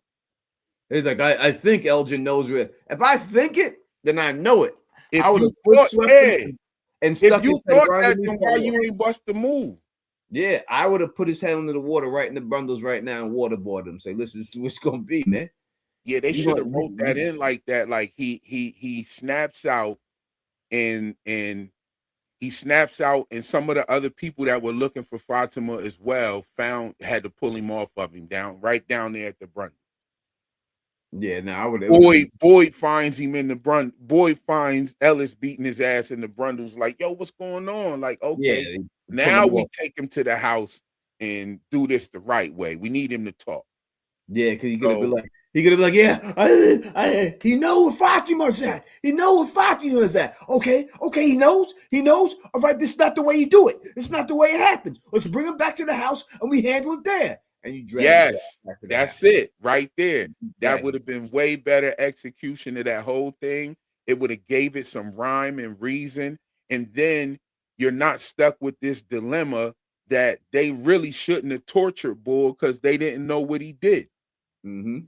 You know what I'm saying? And dude's he's walking around with that Polaroid camera, and the camera gives you a shot of your house. Mm-hmm. Now brain should go into a whole different mode of thinking. Like, what's going on here? What do you know? Like, he didn't have a chance to tell them about the kimono lady. He didn't have a chance to break none of this down. What is he getting? Where are the rest of the pictures? What other pictures did this thing? Like, let's find out what the fuck's going on here. Nah, the kimono lady was in one of them. She in the picture. Exactly. You could have been like, this is the bitch that been coming in my dreams right here. Yeah. You know what I'm saying? This is who, because check this out. Right after Elgin saw the kimono lady for the first time, he spoke to Boyd about it and said that the kimono lady tried to drown me in the tub. Mm-hmm. And then Boyd felt some kind of like, okay, something's happening with you. I can show you this. Stuff that we got from the monster. Elgin is the only person that Boyd told that they killed the monster. Mm-hmm. Then Elgin went and told Julie. He said, yo, they told me not to tell nobody about this, but they said they killed one of them monsters. Remember they was by the pool talking? Yeah. And he tells her, so Elgin, ooh, bro, I think we just stumbled onto something. That's why the kimono lady came to Elgin. Well, no. It has to do something with it, though, because Pete Game, Elgin knew about them killing the monster. Yeah. And then the kimono lady was coming to him, and she facilitated the rebirth of that monster. Yeah. But why'd she drown his ass, though? What was that even about? Yeah, like why did she drown him? Like, what sense did that have to do? Like, if you're trying to get somebody's attention, there's better ways to do it than to drown the motherfucker. You know what I mean? Like if you try to drown me, I don't trust you no more. Like, I'm not trusting you. Like, you tried to drown me. Why would I trust you? Why would I trust anything you say? You tried to drown me. You know what I mean? Like, I ain't trying to hear this no more. I don't care what you say. Elgin, I, Yeah. Oh, I can get everybody home. I'm but like, bitch, see, get a that's the tic tac. thing. That's the thing too. Get off my ear. You need a tic tac. After he learned the information about the monster being dead, she no longer tried to kill him. She tried to use him to bring that same monster back. Ain't that crazy? Mm-hmm. Mm-hmm. For all we know, well, from all we know, is that he was being promised that he was going to be able to get everybody home. Yeah, we heard that before though. Yeah, same with Sarah. Yeah, like we already heard that shit. So I mean, and that's why they tried to bring Sarah in there to talk to him. Like, listen, this should happen to me, blah blah blah. But he's saying like she's an angel. Like I've seen a lot of angels in books and shit, and I'm sure that's the same ones he's seen. It was never depicted like that. The bitch ain't have no wings. I ain't never seen no angel in no kimono dress. Yeah. Ever. So why you would think she an angel? I don't know what the fuck he thinking. Like thinking she an angel. Like, why would you think she an angel? What made you think this chick an angel? Like, what did she do to make you think that? Thank you, Fernandez T, for the super chat. And I seen that who joined us in this chat. That's what is Shorty's name here? That said with us too. Was it Dana? Is her name Dana? The wild. Yeah, Dana. The Witch's Brew. What is that? Yeah. The Witch's Brew. Or with Dana Marie. What up, Witch's Brew, Dana Marie? What's going on? Thanks for stopping in and rocking with us and everything else. What are we up to on the likes? Anyone tell me and everything else? We got at 122. Oh, they don't want that. And thank you for the super chat. She says, let the From Countdown begin. Can't wait to talk with you guys when the season starts. It's almost here. Indeed. 100%. We agree. The season is almost here. Cannot wait. We are just about here when the week wraps around. The final countdown comes on 11 Monday. days. Yeah, you know, and then we're gonna see what's really good and everything else and all that good stuff. What's good? Everything broke down. Thank you. So what's up? What's good with you? This is good with you. Make sure you hit that thumbs up for your boys, man. We have like 200 people up in here, man. You know, the live is live stream. You can guys, you could ever get the Don Tony Teflon, Fill the Issues guy, #1 show for the fans, by the fans, rocking with real theories. Make sure you subscribe to this man's channel. And make sure you subscribe to it. Please throw the link in the description so you can subscribe to his channel. We'll be rocking all season long. We will be here for you. We will be here before the show starts, after the show starts, and during the week, breaking down theories. We'll be rocking this for you all season long for the next 10 weeks and all that, rocking with this. So make sure you know you get you subscribe to the channels, man. For real. You know what I mean? We're gonna be doing this shit big time and everything else and all that. Can you hold it down for a second? I gotta go break the dam real quick. Yes, indeed. Yes, indeed. Right. I see a couple of the chats in here. What's going on? We got Sonic, your boy, in here. We got, who is this? Commenting on the Witch's Brew super chat. Kimono lady is how Elgin described an angel. Angel plus water from his grandma's religion. His brain is impressionable. He is a weak person like Sarah was. Indeed, true indeed. I gotta agree with Tony though. How you end up listening to this creepy looking lady that actually tried to drown you in the tub? Like, I wouldn't have trusted you after that. I don't care if you would have said that you could get everybody home. Then why'd you try to kill me? Well, like, what was that about? I mean, bro didn't do nothing but get in the tub with a t-shirt on. That's all he did wrong there. And then she comes along and tries to kill him. So in his dream, though, at that, he woke up from his dream spitting out water, which is very interesting. It reminds me of when Kenny had the dream and his mother was sitting there boiling the cicadas and one of them jumped out and burnt his arm, and he wakes up, he brought the burn with him from his dream. I thought it was very interesting. It made me kind of think a lot of the stuff is kind of dream based or some sort of story walking situations. I think Boyd story walked to that damn cave with Martin. I think by him going into the tree with that 1864 note in his pocket from the bottle, that's what sent him to that time period or that place where Martin was at. That was my belief on that. That had something to do with it. But I got to agree with you. He was impressionable. He ended up giving in to this kimono lady monster and definitely did some dirty deeds, you know. But we got Sarah here. Sarah, if you look at all the people there, and that's not to make no excuses for Elgin at all, but if you look at all the people there, I think Sarah is probably the most villainous person on the show. She's definitely got the highest body count. She killed the nurse lady that was with Kenny's father, Toby, her own brother. She tried to kill Ethan, and she took a man's eye. Now, Tony, you said that. Yep. I Got see another you. gifted membership. Thank you so much from Fatima. Appreciate you, Shorty. Yes.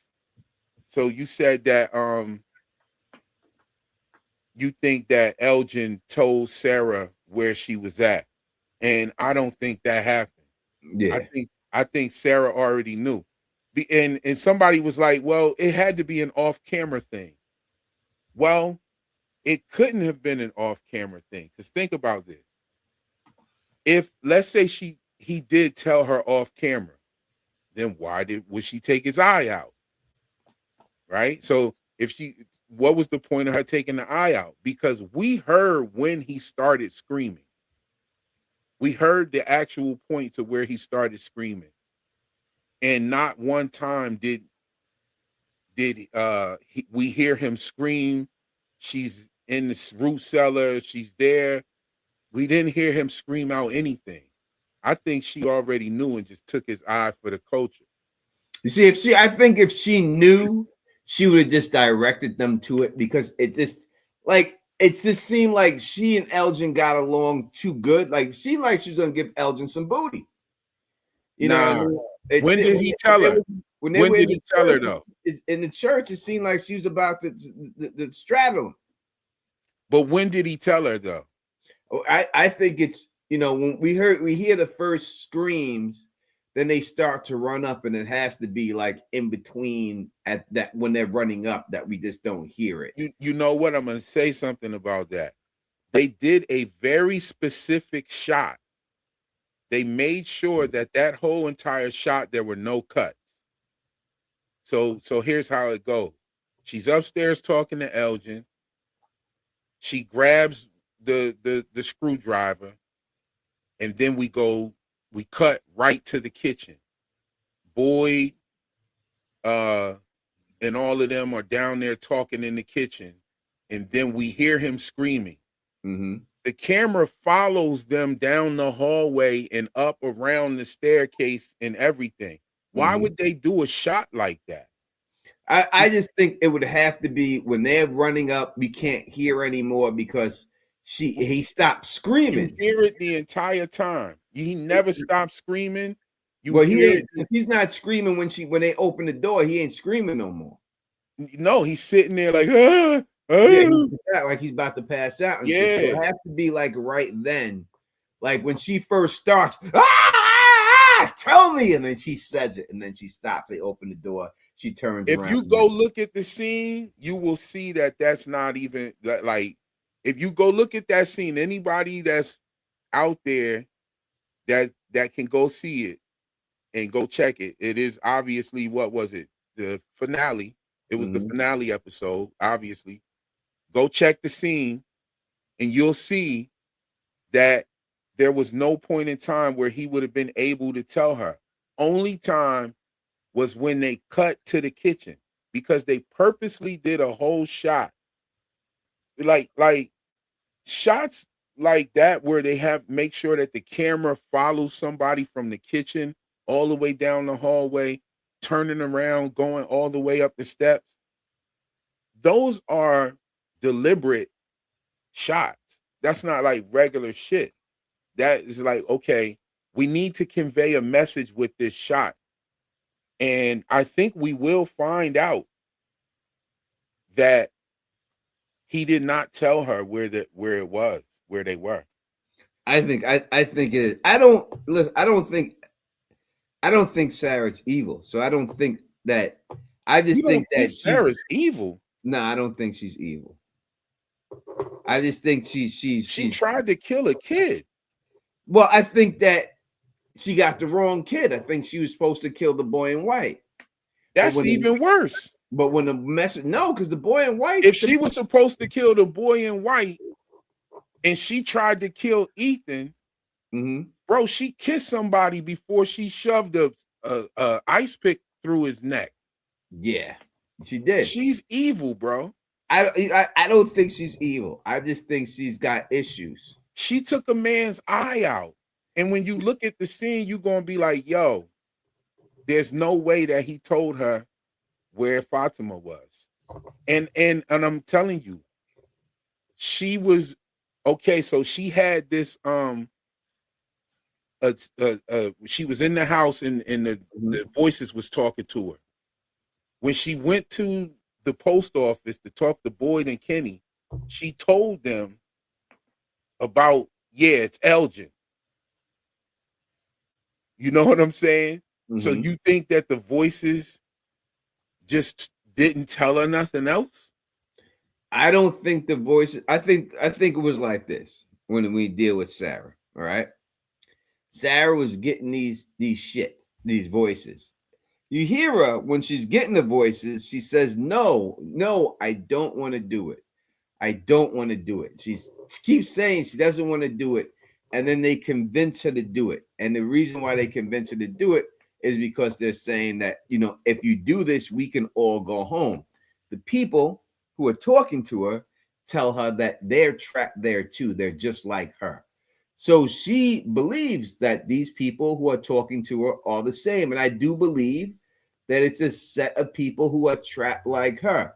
Most likely, this is Julie coming back in the past in a different form of voice that she's not exactly recognizing, but she does, because when she goes into the ruins and she says that and she's looking for the music box, right?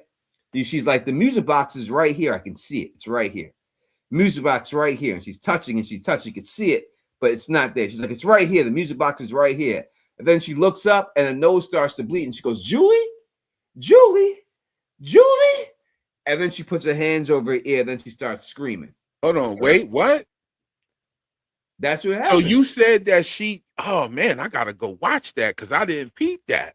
Yeah, that's what she does. When she see, I was going to use that. I was going to talk about that same scene to prove that whatever's talking to Julie is some evil shit. Yeah. I mean, whatever's talking to Sarah is definitely evil. I don't think it's Julie because she said that the voices was laughing at Boyd.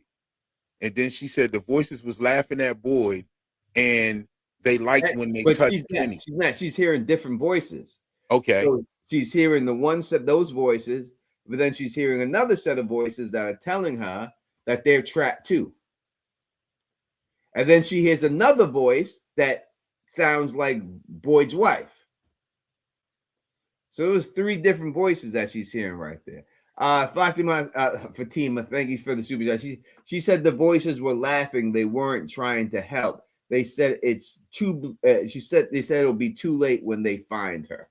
Yeah, that's a different set of voices, though. She's not just hearing one set of voices. She's hearing different voices. There's not all. So you saying that Julie told her to kill the boy? I listen. It might have been Julie who said kill the boy, meaning kill the boy in white. But when she looked up, Ethan was there. So she automatically figured it's Ethan. And because the voice told her that if you kill the boy, you all get to go home. And then she must have asked about her brother, because she said the voices said he wouldn't get hurt. The voices said he wouldn't get hurt. They told her that, right? So she must have No, asked no, no, about it. no. The voices told her if she doesn't kill the boy, her brother would die. No, and she said he wouldn't get hurt if she killed the boy. Okay, so this is where I feel like Sarah's evil because she lied too. One day she said that the voices told her that if she killed the boy, everybody could go home. Yep. Then the next time she said that she tried to kill him so her brother wouldn't die. Mm-hmm. So which one is it? I Did you mean, trying to kill the boy so everybody could go home, or was you trying to kill the boy so that your brother wouldn't die? it could be both. Two And she things could didn't be kill the boy, and her brother died. So I two. think it's the latter. I think she told the truth because she said that to Boyd in the woods, and he kind of beat it out of her. He kind of beat the truth out of her, like, like kind of like, yo, what the fuck was going on in your mind? And when she told him just like she was just tired of keeping it in. Like, they told me my brother was gonna die if I didn't kill him. But that's different from what she told Father Kotri. That's even different from what she was telling Ethan when she was trying to kill him. She was like, I'm sorry about this, but I'm going to do this so that we can all go home.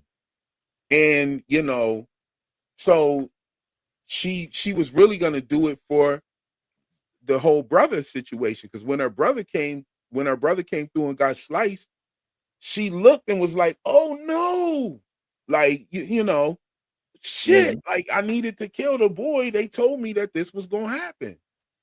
You know what I'm saying? So she gets with Father Kotri and she gives him a lie. She lies to him. You know what I mean? He locks her in the basement. Peep game. He locks her in the basement and then interrogates her. She says that we could have all went home. And then during the interrogation, she proves to him that she is hearing some sort of voices. But when she goes out with Boy in the woods, she tells him that the voices said if she don't kill the boy, that her brother was going to die. And then when she goes into the faraway tree, she ends up right in the same spot where Father Kotri had locked her in the basement. I think they're showing you Shorty was lying her ass off. I don't think it's that at all.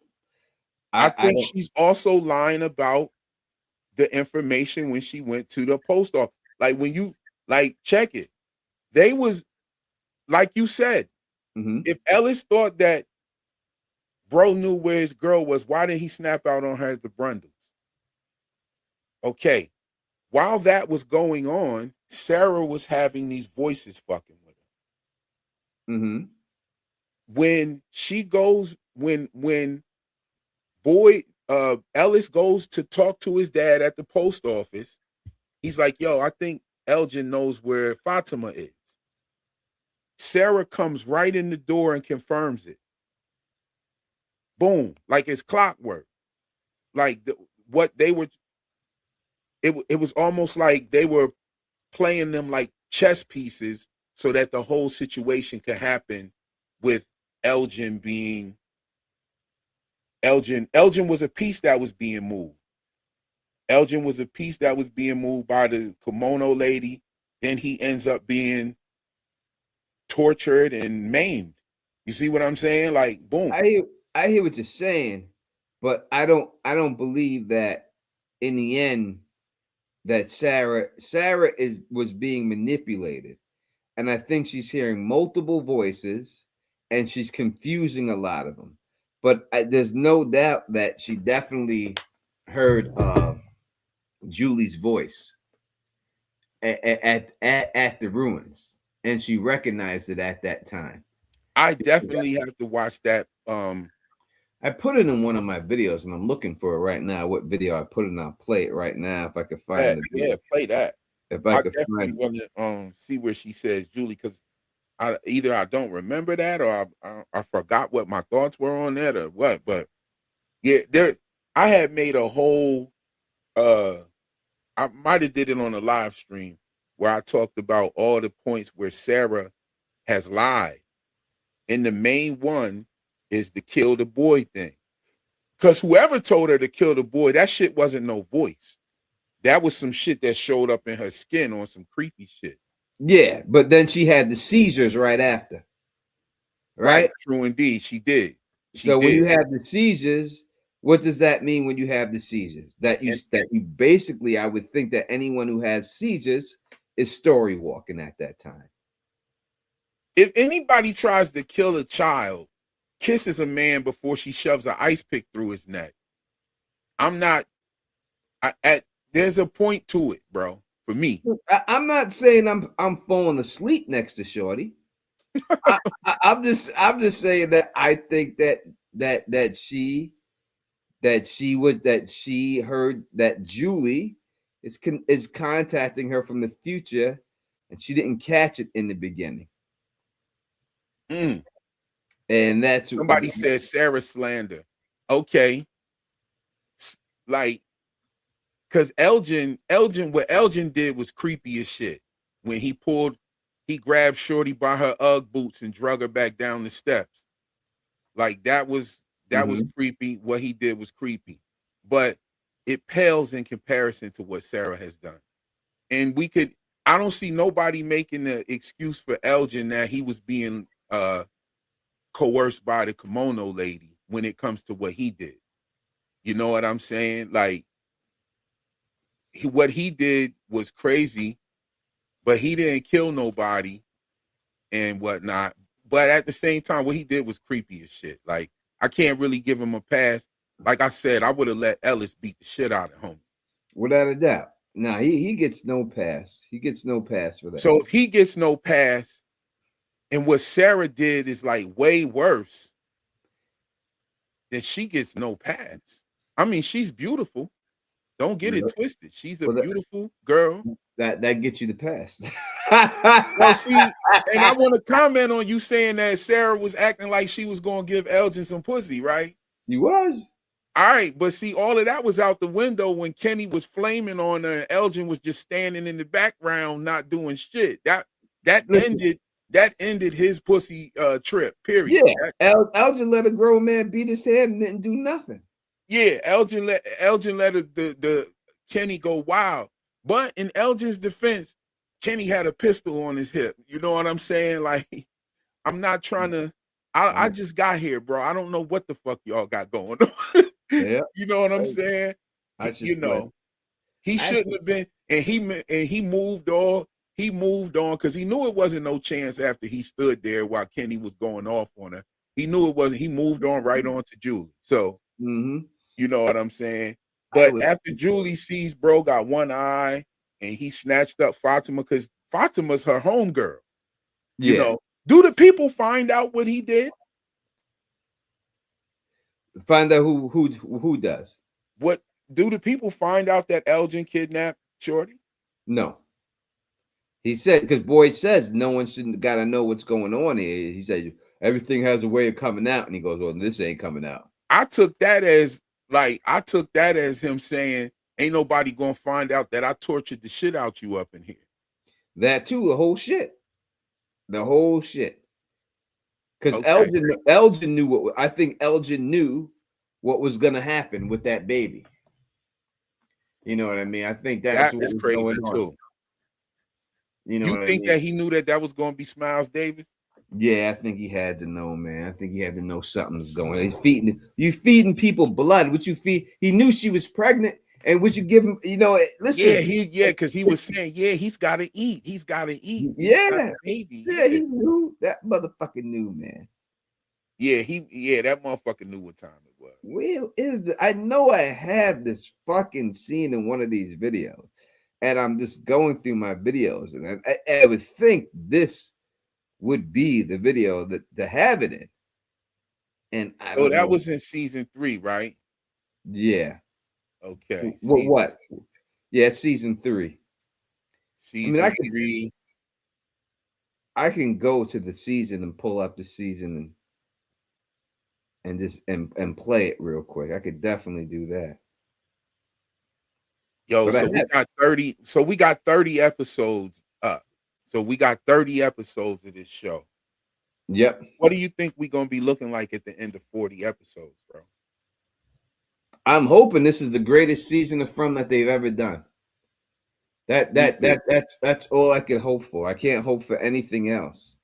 Have you But seen any of the reviews that people like because I heard the news is saying that they dropped some screeners for the first 5 episodes. I heard And that too. So I forgot who. So someone said that on live stream. They dropped 5 episodes of it and stuff. I haven't looked for them or anything like that.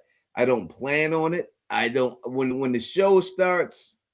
I don't honestly. I'm not a person who goes on Reddit, so I'm not getting spoiled like that. The only way motherfuckers gonna spoil me is if you come on the live stream and do something.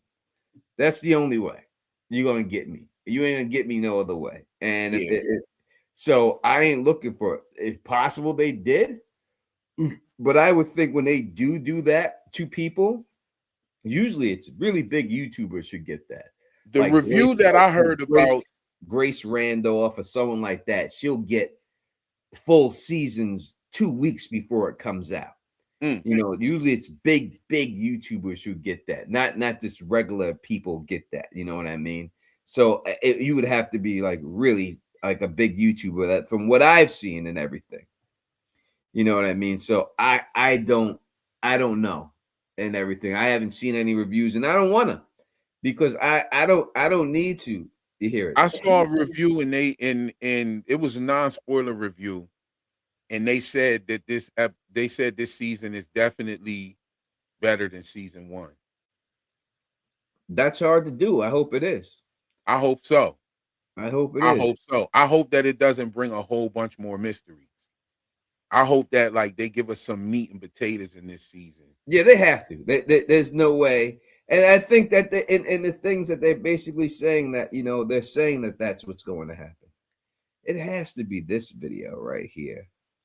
It makes no sense. I'm watching it right now on my thing and seeing if it does, but I'm looking at my own videos. Don't even know where I put the fucking shit in the video, but it has to be this video. It have to be right here because it's to do with Martin.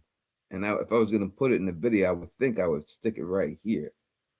But this video is basically about Julie influencing Sarah the whole way along, and she's the reason why all this shit happened. It's all Julie's fault. Like baby Thomas is gonna die because Julie's gonna be on the phone making a phone call, and that's how baby Thomas falls off and shit. Oh, that's crazy. But I think that in an alternate universe, baby Thomas didn't die, and that's why they have to save him. And that's where he's calling from. Because I do believe that this is a parallel universe situation. I thought that them having Thomas call on the phone in the voice of Thomas talk to Ethan and Jim, I thought that was corny. Because like the age doesn't make sense. Like this kid was talking like he was about 5 or 6 years old. Yeah, but if he survived and it's an alternate universe version of him, then it would make sense. No, well, I mean, alternate universe, I guess, but according to the show, Thomas is him passing away just happened. Like this is something recent because you know Ethan is still in therapy. You know, he was going to a therapist about it. Yeah, it's right here. All right, I found it. Yeah, it makes sense. Yeah, but it happened. He was a baby when it happened because they were changing his diaper. So it's right. So it was recent. The phone rang and then he fell off the diaper. He fell off the changing table. The changing table when the phone rang, and I think it's going to be her that makes that phone ring. That's crazy. That's what it's going to be. Because that's when they say like, oh, when you're going to find out things that you wish you never found out. I think that's what it's going to be. For Julie, she's gonna find out, and she's gonna wish she never found out, and that she's responsible for her brother's death. And that's the way it's gonna be on that. Let me go to my channel. I should be able to get it on history. I have it right here, so I'll play it to you. You'll be able to see it. Okay, let's go. All right, let me pull this up. Should be right here. All right, let me pause that and come back to StreamYard. Present, share, screen share. But you got all right. I'll pull it back a little bit. and then we play from here. They said they were just like us. But why? Why did you believe them? So Julie's partner in crime is Martin. That's Help them go home. They said they were just like us. But why? Why did you believe them? so Julie's partner in crime is Martin. That's why he knows her name. And this season, we will see her chill with Martin, and they will be the ones who drag the tent together. Also, we hear Sarah say something really particular about the boy in white. Around a magical forest doing good. Popping up in people's dreams. I don't think he really was a little boy. Because the boy in white is an avatar for Martin, who's trapped up. And it makes perfect sense because we see that it's the boy in white that gets Sarah to get Boyd to go into the faraway tree that starts that whole process of freeing Julie and allowing Boyd the ability to kill the monsters. And when Sarah is searching for the music box, what does she say? Julie? Julie? Julie? And Sarah does find the music box, the location, but she can't Ooh. there. But Julie walks right past the music box when she goes into the tunnels. And this is when she is going to save Tabitha, because we hear Tabitha say something interesting in the tunnels.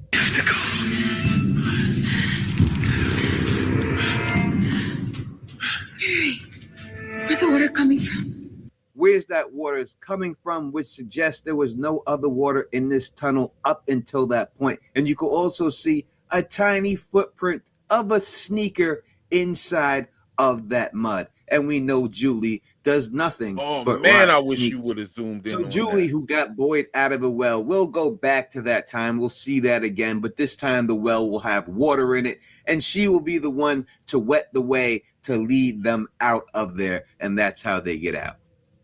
And all right, I won't play the whole video, but yeah, that's what that was, right? That was fire. I wish you would have zoomed in on that sneaker print in the mud. That was fire right there. I love that. Now, her screaming Julie is dope. It would have been better if somehow like they would have incorporated that into season 2. But being that it was in season 3, when it's the same season that we find out Julie's story walking and she threw the rope and all of that shit too. Like, you know what I'm saying? It's good. I love it. I'm with it. I totally jumped right over her screaming out Julie like that. That was a telltale of something right there. You know, will make no other sense. Why would you hindsight is one thing, but yeah. Yeah, she's Julie, and she's looking around for her too. And she, like Julie, why is she holding her head like it's coming to her head? Like Julie, like all of a sudden it's Julie. Yeah, no, it's Julie. It's Julie. Julie one running that show. Julie one doing that shit. Yeah, she went there and it's almost like she was there with Julie there, and she saw Julie or something. Or yeah, and it's an alternate dimension because when she was able to see into the alternate dimension, she was able to see the music box. She searched on the floor for the music box. She's like, it's right here. It's right here. So she's seeing in the parallel dimension. She could see the music box, but she can't grab it because she's not in that dimension. So she could see it. It's right there because that's where it was. And then when Boyd and them go inside that ruin, they jump into the parallel dimension. They're able to grab that shit and then come back to their dimension. And right now, tell me more about the boy in white being an avatar for Martin. That's where I kind of was like, well, listen, if anything is going to be suspect on that, I can understand that being suspect on 100%. I would say, like, when we look at the boy in white and everything that he's done, when we looked at Martin, right? Martin is chained up in that specific place. We know that his real physical body is somewhere else. Right, Martin knows who Julie is. She says the name of Julie right off the bat. The boy in white put him in that tree to get that rope right then, and then that would allow him to get the worms right then. So if Martin is locked up and he's using the avatar as the boy in white to guide this whole situation, then he guided Boyd to him in order to get that whole situation going with killing the smile monster and everything else. So that's what the boy in white did. The boy in white is the one who told us, yeah, Sarah, get in the tree, got in the tree, which led Boyd to where Boyd was at. Where Martin was. Which led the whole situation. So if he's chained up and he's over here guiding him over there, then it would make sense that that's the reason why he was guiding him towards him and got him over there to him and stuff. So that's what would make it look like. And then Julie does say, when he says the boy in white, and she says, I don't think he's a boy. Right? So by him saying that, we know he's not a boy. So it's not a boy. If it's not a boy, that means it's a grown-ass man. So what other grown-ass man could it be? Martin makes perfect sense for it to be that, right? Without a doubt. Right. Like the boy in white pretty much tricked Sarah or guided Sarah to tell Boyd to get into the tree so that he would like send him to me over here real quick. Let me do this thing. Yeah, because he says to Boyd, he goes, oh, you went in the tree? That's where they get you, and he deepens his voice when he says it too. You know what I mean? Like, that's where they get you. When you get up in that tree, they get you. You know what I mean? So you got to watch going in the tree. That's where they catch you. They catch you when you go in the tree, and everything. I think that, he's got some type of control over this situation. They experimenting on him with these extraterrestrial worms in his body, and they're doing that little experimenting on him and everything else and all that good stuff and everything. I think I've seen Julie B in here. I'm sorry, Julie, I didn't get a chance to say what up to you. What up to Julie B? Deep dive. I think I've seen her run up in here for a second and stuff. I didn't have a chance to say hi because I was looking at stuff, but I did see you and I'll be what up. But yeah, she was saying all that stuff. So when I look at that whole situation, that's what would make sense. Now, listen, that I admit is a stretch, and I'm basing that on just the things that I found. But I don't think it's any stretch. The voices that is Julie, because I think we just hear Sarah say, Julie. I mean, she says it. I saw Daryl Seymour say that was from season 2. Is he right about that? About what? Sarah screaming out Julie. No, that's from the music box. The music box was season 2. Yeah. Then that was season 2. Yes. Oh wow. Okay. She was so they already. So okay. So they did plan to have Julie story walking and stuff. Yeah. Well, I when I showed everybody the picture when they were outside of the. Shout out to Daryl Seymour for that, though. 100%. When they were outside, inside the trailer, when they were going to tie Donna up to the tree, right? And the monsters were out there and the monster stopped. I came on the stream and said, there's a figure out there in the back. It looks like a woman and it's not one of the monsters. And then people said, that's the grandma monster. And I said, no, look, the grandma monster is here. There's somebody else back there. And I screenshotted it and I put it up there and said, look, you could see right here in the woods. And then everyone's like, that was season 2. You said that. Yeah. And then now we see, I remember that. And now you see in the trailer that Julie's back at that time in the woods. Yo, facts. So that was Julie back then. And I said, I didn't know. I'm going to tell you something, right? There's a part on there where it looks like it's season 2 and it's not. It's season 3. That's what I don't like about these trailers. They put like season 1, 2, and 3 in this shit. Well, I think they're trying to build a story with this last one. Right. I don't like how they did that, because there's parts where they show you season 3 and it looks just like some shit that happened in season 2. But as you said, it could be a clarification of a thing we saw in the previous season. So, right, which like in something that you pointed out in season 2. I remember that when you pointed that out. Yeah, and I remember that. This is what's gonna happen. I'm gonna tell you. This is how it's going down. I tell you. I promise y'all, people. This is what it is. Okay, exclusive. These Julie's gonna. It says in this thing that Julie figures out a way to control her story walking ability. Like first, she tries to get to know it, then she finds out a way. She's gonna eat mushrooms. It's gonna make her trip, and that's what's going to allow her to control it. It's guaranteed.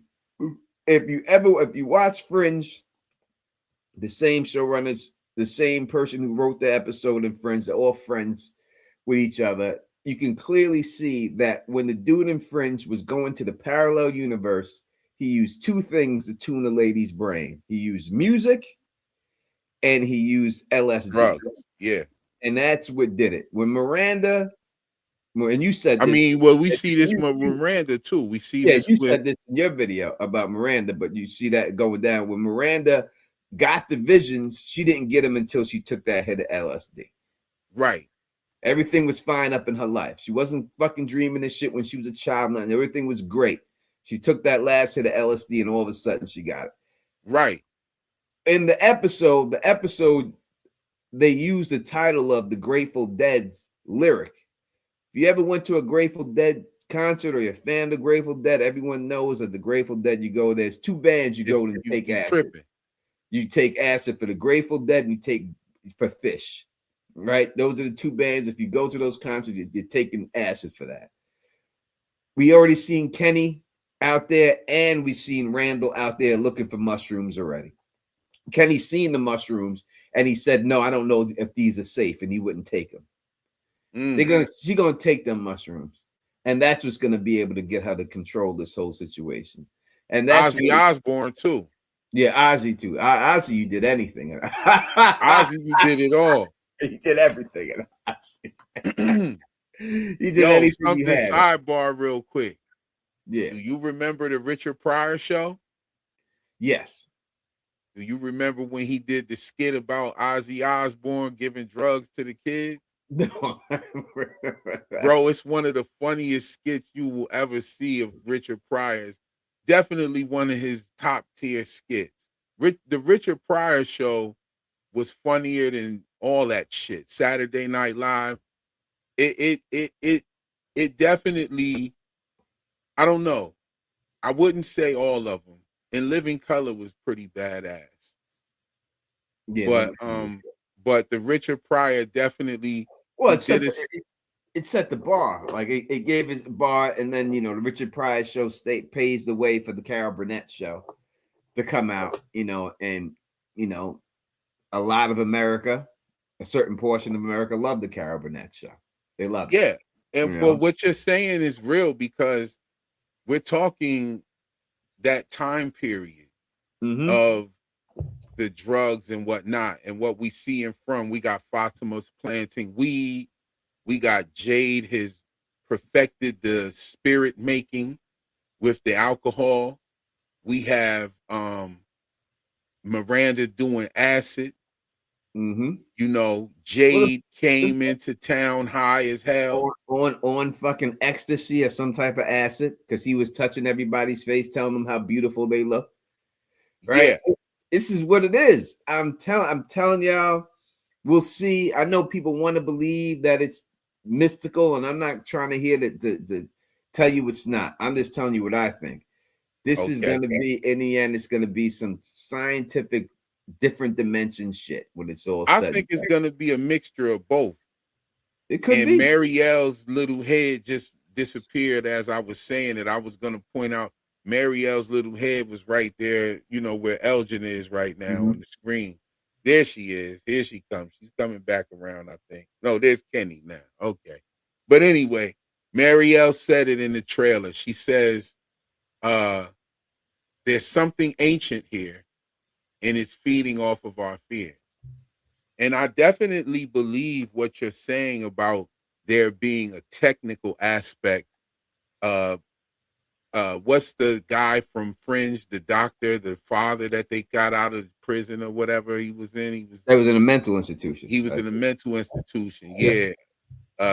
Him, like, I definitely think there's some scientists of that kind of caliber working on dealing with this ancient Yes, Walter. shit that's going on. Walter, yes, Walter. So I could see some Walter vibes here in the show. They just haven't revealed themselves in a way that we can actually even see a silhouette as of yet. I No, hope they they haven't done do. it yet. They haven't done it, but they I- will. I mean, in the episode, Westfield Protocol, and I bring this. I've talked about this episode many times already, but Mhm. it's the exact same episode of From. It's no different. It's From. The episode is From. It's the guy who wrote this show, wrote that episode for them, and everything is about it. I mean, in that episode, when they're stuck in that dimension, overlapping dimensions at that time, that's overlapping. That's why things going on like that. And they're like, see, they're stuck in there. They can't get a cell signal. And the guy goes, well, I got some radios back here. If I can get to a high building, maybe I'll be able to get a radio signal out. And then what happens in From? What do they use? They to do try the to same get out? thing. They do the exact same thing. I saw your video on this. I saw your video on this. There's no way that's not what's going on. And you look at a writer, and when they're writing something for a show, there's a certain set of rules, right, that they have to adhere to. They just can't come in there and just change the show.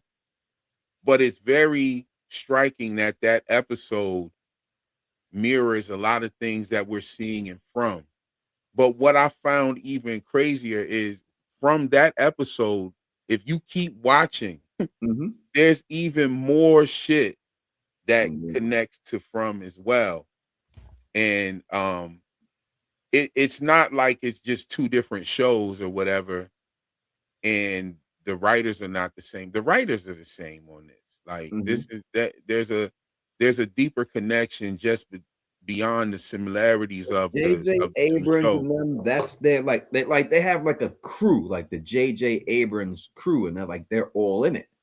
Like Right. Jack Bender, Jeff Pinkner, they're in the JJ The Abrams Jays, crew. yeah. They're in that crew. That's John Griffin, Jeff Yeah, Pinkner, and Jack Bender. Yeah. that's their crew. They tight. That's they peoples. They roll together. And I gotta say this too. They real tight with Stephen King. They're real tight with Stephen King. And Stephen King bust out with the endorsement of this show, season 1, season 2, season 3. Then he does, and right after season 3, then he starts to produce the Institute. It looks like, I mean, they even use Henry, who dude plays Victor's father. They used him in the Institute. Yeah. It looks like they brought the young bull from. You know who else was in the Institute? Old boy that left his wife and kid when he was in the bar. What was his name? Frank. Yeah, he was in the Institute as well, in the car driving with his wife and his daughter in the car. You know what I'm saying? Almost like a nod. I mean, if you John Griffin had a cameo in the Institute as well. Yeah, if you look at Rotten Tomatoes, they're the ones who just put out the this whole thing, right? All the episodes and everything else. And if you look at it again, it's billed once again as a sci-fi horror. It says genre, and the two genres they mention is sci-fi, and the next one is horror. Fact. I mean, every time it's been billed on IMDb, it's billed as sci-fi and horror. And I don't care if the guy says, well, I don't view it that way. I don't look at it that way. They're just not pulling this shit out their ass, man. They could have easily just put fantasy horror. They could have put that on there. They could have just said fantasy horror. And it's not like sci-fi is more popular than fantasy. It's not. But they added something this season. They added it last season on IMDb. But again, on this one, when it came out, that's not there. It's just sci-fi horror. Oh, nah, dig this. On I'm Rotten looking at it Tomatoes. right now. So last season they put supernatural horror in the mix. And then this season they still have supernatural horror, but now they're bringing folk horror. So they're talking. Sci-fi is in there still. Sci-fi's still in there. Sci-fi's in there. But the first three the first three are folk horror, psychological horror, and supernatural horror. Then All it right. says drama, horror, mystery, sci-fi, thriller. You know what I mean? And What? I'm not saying that it's not going to be science fiction, because it's obviously science fiction if they have devices that can, like, you can light a torch and end up in an ancient ruins and shit. Like, you know what I'm saying? Like, yeah, like I'm definitely jiving with the science fiction aspect, but And there are then definitely some supernatural aspects to it. Like when could be, you, definitely could be. yeah, you know, I'm with you on the drugs and getting to this place. The drugs gave this woman the ability to start seeing something. Now, here's the thing. If she's reincarnated, because Miranda is also reincarnated as someone before her. Mm-hmm. That's what, according to Henry, when they were in the basement, he said that she's a long line, she's part of a line of people that have been trying over and over again to stop this place and free the children from the tower. He said that she's, you know, and she watched all of the people over and over again. You know what I'm saying? Mm-hmm. And so that means that so even without the drugs, right? If she's reincarnated as someone before that tried to free the kids, then she was reincarnated from them, whether she took the drugs or not. Now, I'm not saying that that doesn't have anything to do with it, because I definitely think that her taking the drugs is what gave her the ability to tap into this place. Because one thing that is for sure, Miranda's paintings show things from the future.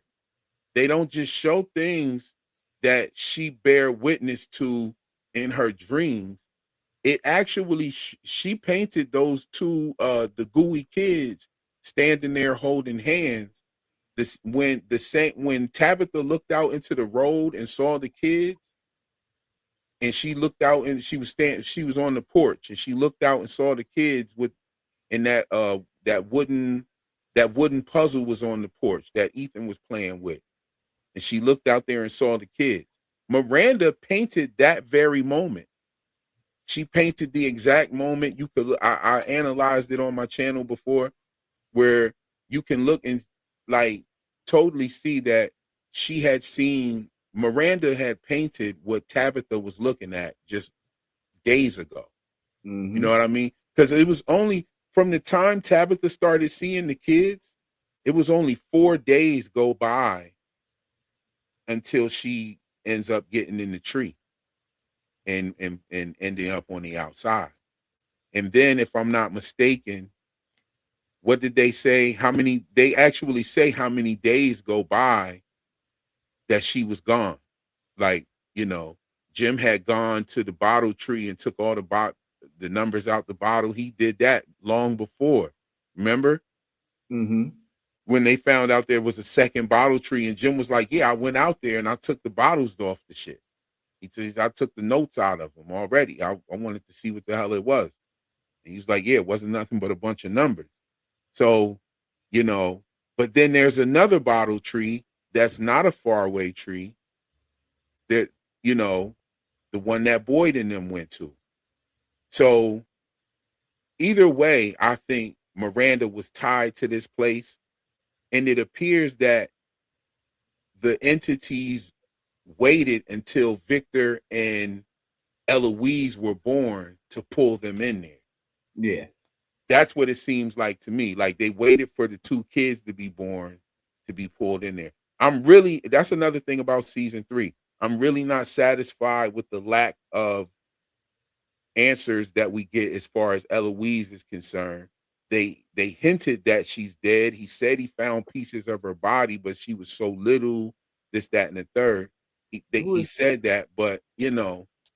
Who was this woman here with the blurry picture? I appreciate your comment as always. She says the creator said the sci-fi tag is a trap. Enough said. They never said that it was a trap. That's a false. Yeah, you got to give us more information where they said that. They didn't say it. What they said was the one guy said, "I don't see it that way." Who said that? like one of them said that. One of them said, I don't see it because I see it as something else. But it doesn't matter. So I had this not argument, but I had this discussion with Doug Hugh, and we talked about this. And I went and looked it up, and I said, you can't really build something as something on TV because you could get in trouble for doing so. So I looked it up to find out, make sure I knew what I was talking about. And when I looked it up, it said specifically that writers and anything else can bill a show the way they want to bill it. So if they want to put sci-fi in it, or they want to put X-rated, or they want to put whatever it is, whatever genre, they have the right to do that. They could put whatever they want in it. The production team and all that can do that. All right. But it also said that a network can sue a showrunner and a show producer for false advertisement if they put something up there that's not what it is. A network has the ability to sue them. So if you put something up in there and say romance, and then all the people in the world are thinking they're watching a romance and it's really just a horror show, and then they all freak out and I guess boycott the network or get mad because of it, the network has the right to go to the showrunner and the director and them say, we're going to sue you for telling us it's wrong. Right. Let me ask you a question. Have you ever seen any shows that are like that come with like talismans or ancient stuff, and it's been labeled as a sci-fi? No, but I'm not with talismans and stuff. I haven't seen a lot of shows with talismans and stuff like that. But that would be the kick, right? That would be how they fool you. That's how they put the banana in the tailpipe. They show you all these things to make you believe that it's supernatural, and in the end, they prove to you that it's not.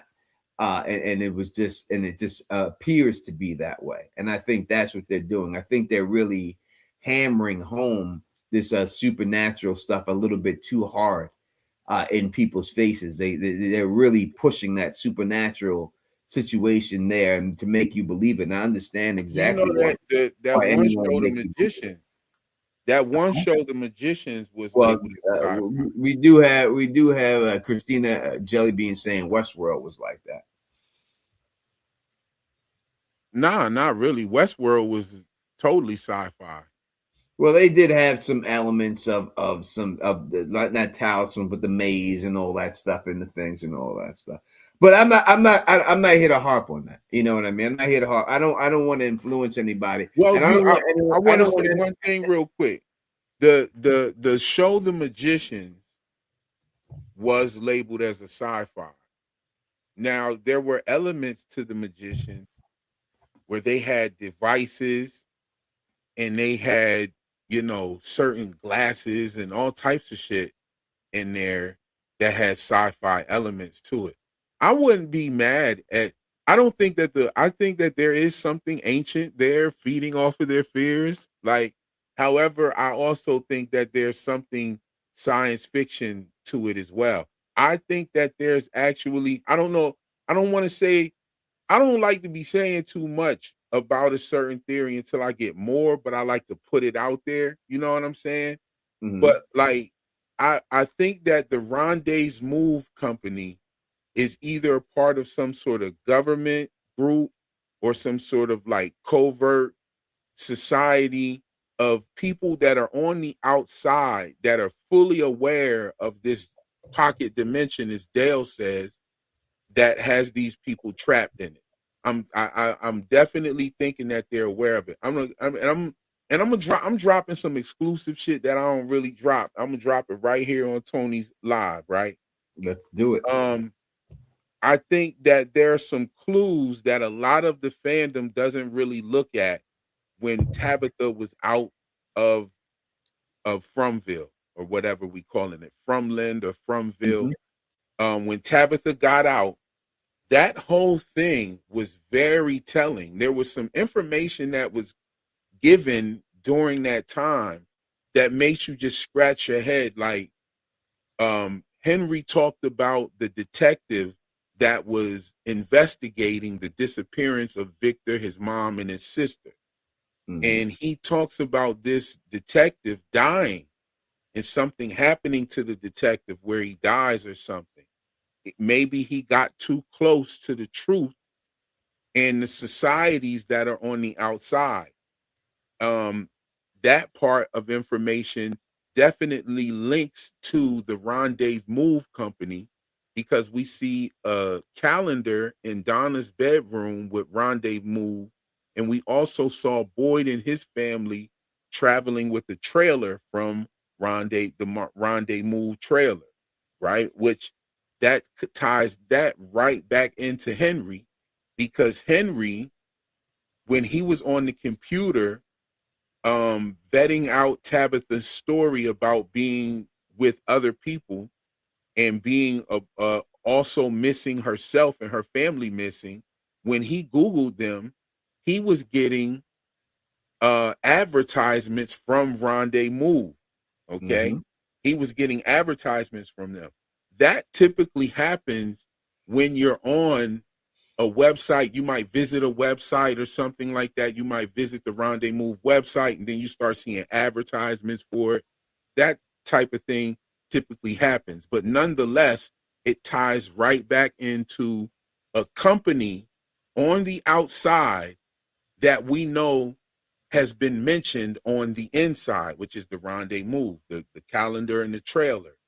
And then you have the preacher, and the way that he spoke to Tabitha guided her right to Victor's dad.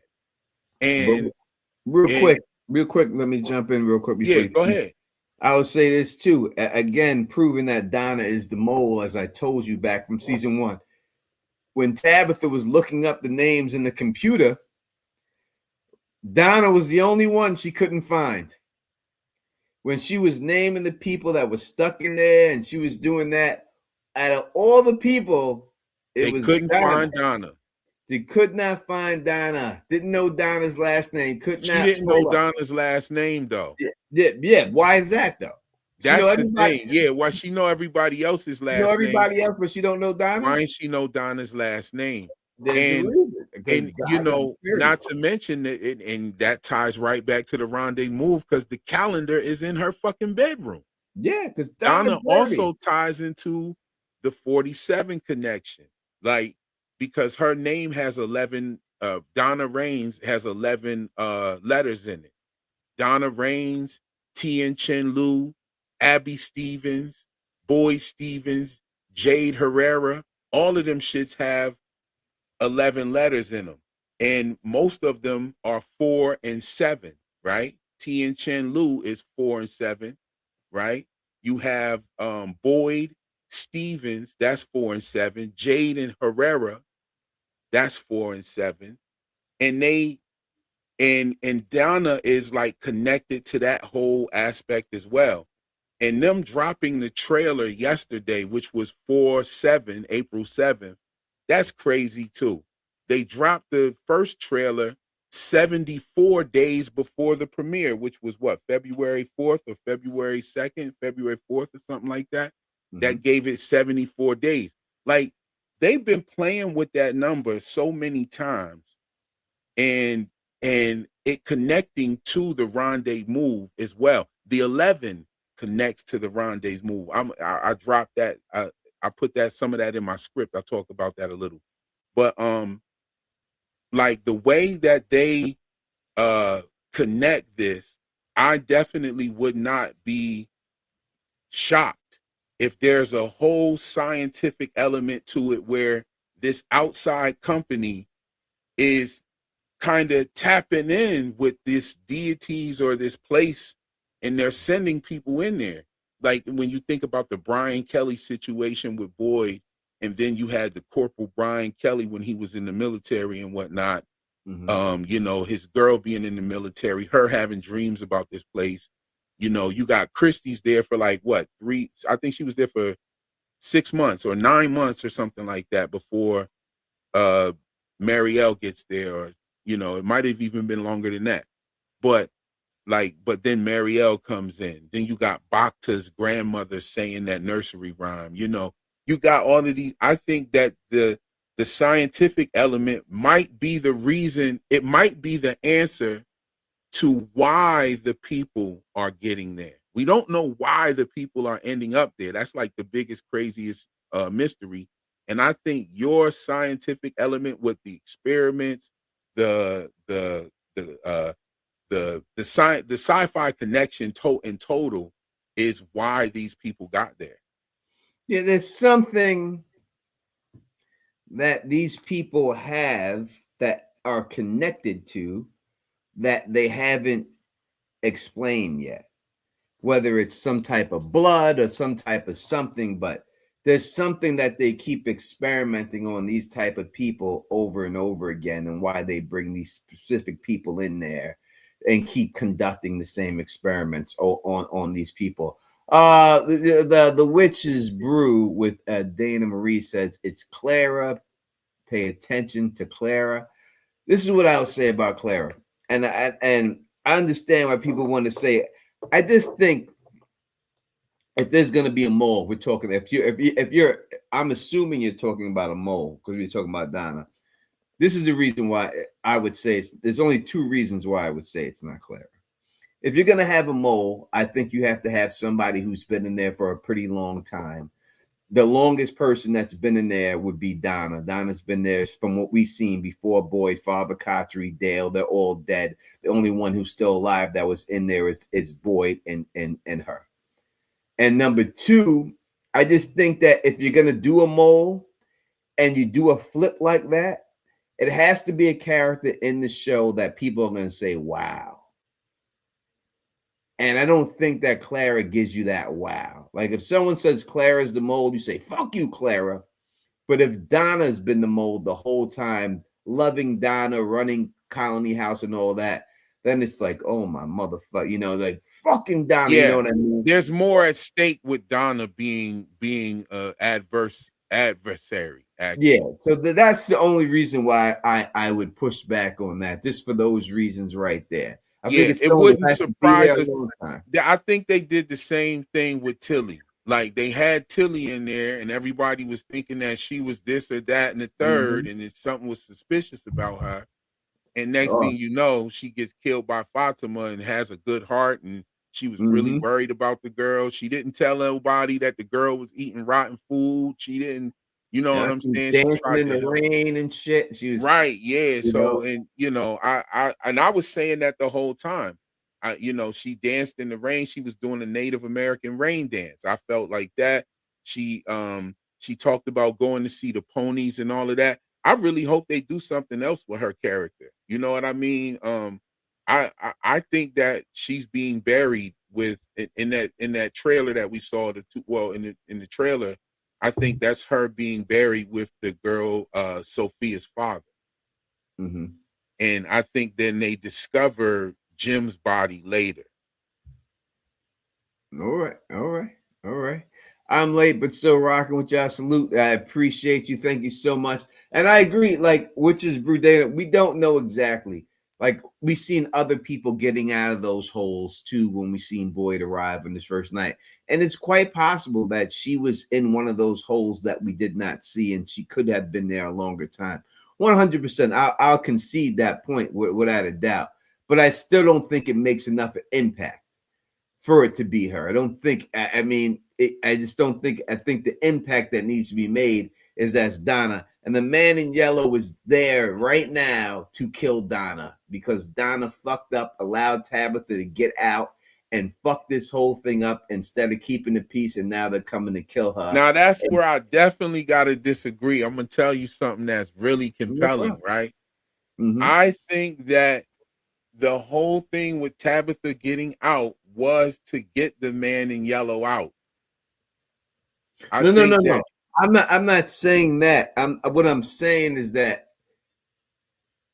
I think Tabitha escaping was due to, I would say, they didn't want Tabitha to escape. I think someone wanted Tabitha to escape to bring back Victor's dad. but I don't think that it was meant to bring back. I don't think that the main people who are conducting this thing wanted Victor's dad in there. But remember, there's I two think sets so. of people in there. Okay, so I think the detective that was killed knew something, and that's why he was killed. If they wanted him, they could have brought him in anytime. He's And been here's driving another, around drinking and shit every day, you know. and you're right about that. So what else did she bring in? What else did she bring in there with her? What? Real quick, let me address this person who obviously wants to be noticed because she's using capital letters, and she says there is no mole. Doug Hugh, who plays the man in yellow on Julie B. Deep's Eyes live stream last night. Let's shout out to Julie B's and her live stream last night.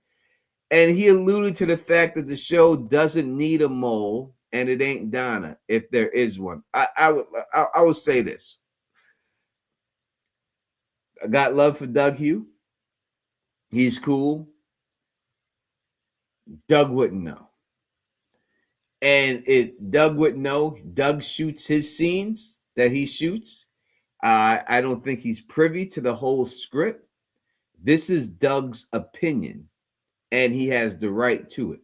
So you can't just say because Doug Hugh has an opinion that is what it is. This is his opinion of the show as a fan of the show, and this is where he believes it's going. He's not going on Julie B's channel giving away secrets from the set.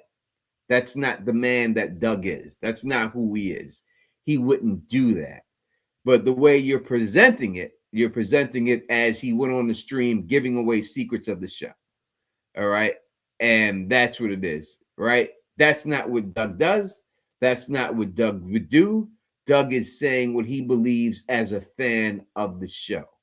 And he has the right to his opinion, just like we have the right to opinion, because he knows just about as much as us. Just like I've had other people on the show from season 1 who came on my channel and said that the people who make the show watch my videos because they don't know what's going on themselves and they're wondering.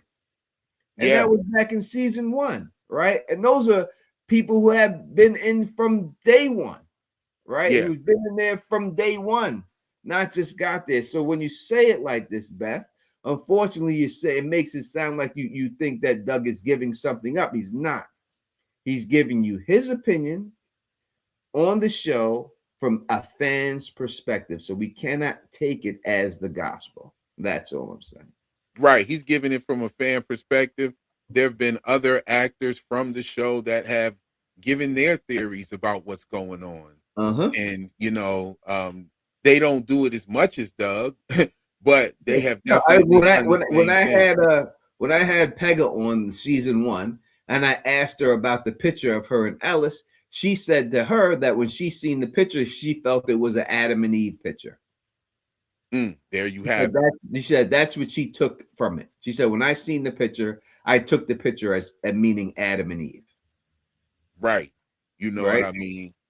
And so I agree. Like, I don't think bro would hop up on a live stream and spill the beans about what it actually is. No, he would never. One thing about it, he may one thing he is doing is dispelling a common theory. However, I don't think he's dropping the sauce on it. Like, because the truth of the matter is, like you said, he's just like the rest of the actors. They only know from what they shoot. And of course, like all the actors that are in the show, I'm sure they know what's going on for this season. But after this season is over, they don't know anything anymore. You know what I mean? They just know because they shot the scenes or whatever. But they know their scenes that they shot. They're not even on set when other people shoot shit. Right. And they're so only like they're only on set for their stuff. The only actor who knows the whole story is Harold. His boy, yes. That's it. That's it. Boy He's the knows only what's one. going on. He's the only one. No one else knows. He's the only one that I think he did an interview and said that's the only reason why he would sign on. Yeah, he needed to know the ending, and I need to know the ending. Yeah, need to know that where you're going is right, where it's going to be worth it, and that's it. You know what I mean? That's the bottom line. No one else knows, and that's it. Everyone else has the right to opinion. Again, I told you, other actors have come on my channel from season 1 and have given me their theories, and they told me straight up, you go watch interviews, that they watch my videos because they don't know what's going on and they want to know what's going on. Right. So again, that's what it is. And Doug is so this, I would say, don't put no capital letters in here saying that Doug said this and you taking it like he's giving away a spoiler, because that's not who the man is. And he would never do that. He's just giving you his opinion as a fan. Maybe you took it wrong. When he was saying that. You know what I mean? Which he's probably obviously would only do that with something that he doesn't know. Mm-hmm. You know what I'm saying? Oh yeah, because he ain't gonna tell you. He ain't gonna talk about anything dealing with the Man in Yellow or another. He ain't bringing that up. He's never gonna talk about that. He's not gonna say a word about those things. That's got nothing to do with anything. He's saying what he feels as a fan of the show, because he was a fan of the show before he was casted. That's right, and that's dope that he even interacts with the fans like that. 100%. You know what I'm saying? It to me is kind of, you know, like, okay, like this is different, this is interesting, but at the same time, you know, this is a show that kind of built up this whole mystique as, hey, we don't even tell our actors what's going on. Mm-hmm. Like that's what they've said from the beginning. I think that every actor feels like that makes it fun for them. They're on a show that's one of a kind. You know what I mean? Because most people know everything. Like when you do a show, they know what time it is, what's going on, and what their character, what their character is going to be in store for, you know, throughout the series or whatever. They know what their character is going to be expected of them and whatnot. And this show doesn't. Like this show has a unique way of connecting with the viewers, as making us feel like not only the cast members but the characters too, because the characters don't know where the hell they are. We don't know where the hell they are. The actors don't know where the hell they are. Like that's the whole point. Yep, and we're all just going to be in the dark until we see it, and that's just and that's what makes it great, and that's what makes the show great, and everything else, and all of that. So that is what it is. It says, Tony, will you have Elgin back this season? 100%. Thank you for the super chat, Larry. Let me just say that. But yeah, Elgin definitely be back on this season. That's guaranteed. Don't worry about that. He'll be on multiple times during the season. We'll have Elgin on. That's my motherfucking man. 50 grand. That's right. Yeah. Elgin will be on. We'll get and we'll have Donna on. Donna, you know, Elizabeth, she always comes on, usually episode 1. It's been since season 1. She has come on every episode 1 to rock with Phil and I. So I just see no other reason why it wouldn't continue for it to keep going and stuff like that. Now, I have to say this. Back to like Donna being the mole and Clara as opposed to Clara. Mm-hmm. Like, if Clara was the mole, nobody would give a shit. That's the thing. Because then you just look at it and be like, see, that's why. Yeah, so the people would just look at it and be like, see, that's why she was popping up in all those strange situations happening and shit like that. You know what I mean? And then the girl got more one-eye symbolism with the glass getting put in her eye and shit like that. I think it healed up because she lives at Colony House. I think Colony House has healing powers. I think that's why Ellis healed up. Every time somebody got fucked up, they were fucked up for a while until they stayed at Colony House and it heals right up. But you know, if Donna was some sort of mole or knew something, then there would be some emotional pull there. You would feel betrayed. Like, you know, the same with Tilly. Like Tilly really didn't hold any emotional weight. If Tilly would have been some sort of evil character, people wanted Tilly so bad. Yeah, because that was too easy. Because people would have been like, I knew it. Yeah. They wanted it to be Tilly. When Tilly died, they were like, no. And they weren't saying no because she died. They were saying no because it fucked up their theory. It fucked up their theory. That's why they were saying no. And some people even said, I still don't like Tilly. Like, they didn't give a shit. I think this is what it is. And I would say this is what happens with shows, and you deal with television shows and TV and stuff in this era of television shows we watch, that we all have access to these to these YouTube and our feelings and Twitter, and that's where you could put your feelings out about stuff and let everyone know. And I think that fan base is too much. They get to the point where if it doesn't end the way they want it to end, they don't like the ending just because it wasn't what they wanted. Mm-hmm. And then they're vocal about it, and then they say it. Then you get a bunch of other people who say the same thing, and then they start going on Rotten Tomatoes and bomb and shit because it didn't end the exact same way that they wanted it to end, or they would have thought that they thought it would have been better. And I think that's what's fucking up television shows in the end. It's not your show. I know you invested time in your life in it.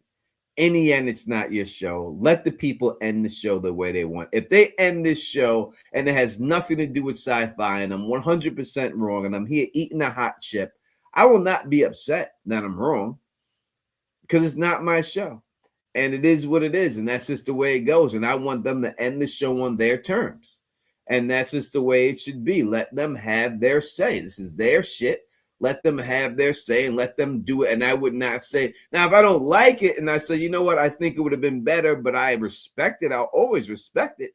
And if it's good and it ends and it shocks me, then, hey, that's what it's supposed to be. You know what I mean? What do you think about the writing? Like, if to me, it looks like they have a bunch of plot points from beginning to the very end, and they write each episode around these plot points as they go along. Yeah, I think they have season.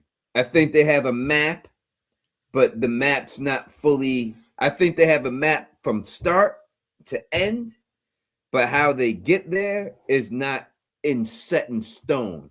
Right. And they can change. The ending is there, the start is there, but they change things if they feel like, oh, this flows better with this. They change those things before they get there. That's what I think. Yeah, right. Like they create the stops along each season. Yeah. Thank you for the super chat, MD. Really appreciate it. All right, let me get up out of here. It is 12 o'clock in the morning. You got me out here feeling like Julie B, but I'm tired. So let me get out of here. We damn near rock for almost 3 hours. Yeah, let me get up out of here. I got a meeting in the morning, and my boss is gonna be there, so I gotta be on alert and shit on this meeting and stuff like that. So let me get up out of here. I will say that thank you for real for coming out here, and thank all 212 of y'all for rocking with us all night long. Thank you for all y'all who hit the thumbs up, and thank you especially for the people who super chat, and thank you for anyone. Listen, I don't want none of y'all to think that this has anything to do with sci-fi. All right. I want everyone to keep believing that it's fantasy. Y'all are right. Let's go. Keep fantasy gun ho. Don't come on the sci-fi wagon with me. Don't come over here. All right. I'm good over here by myself.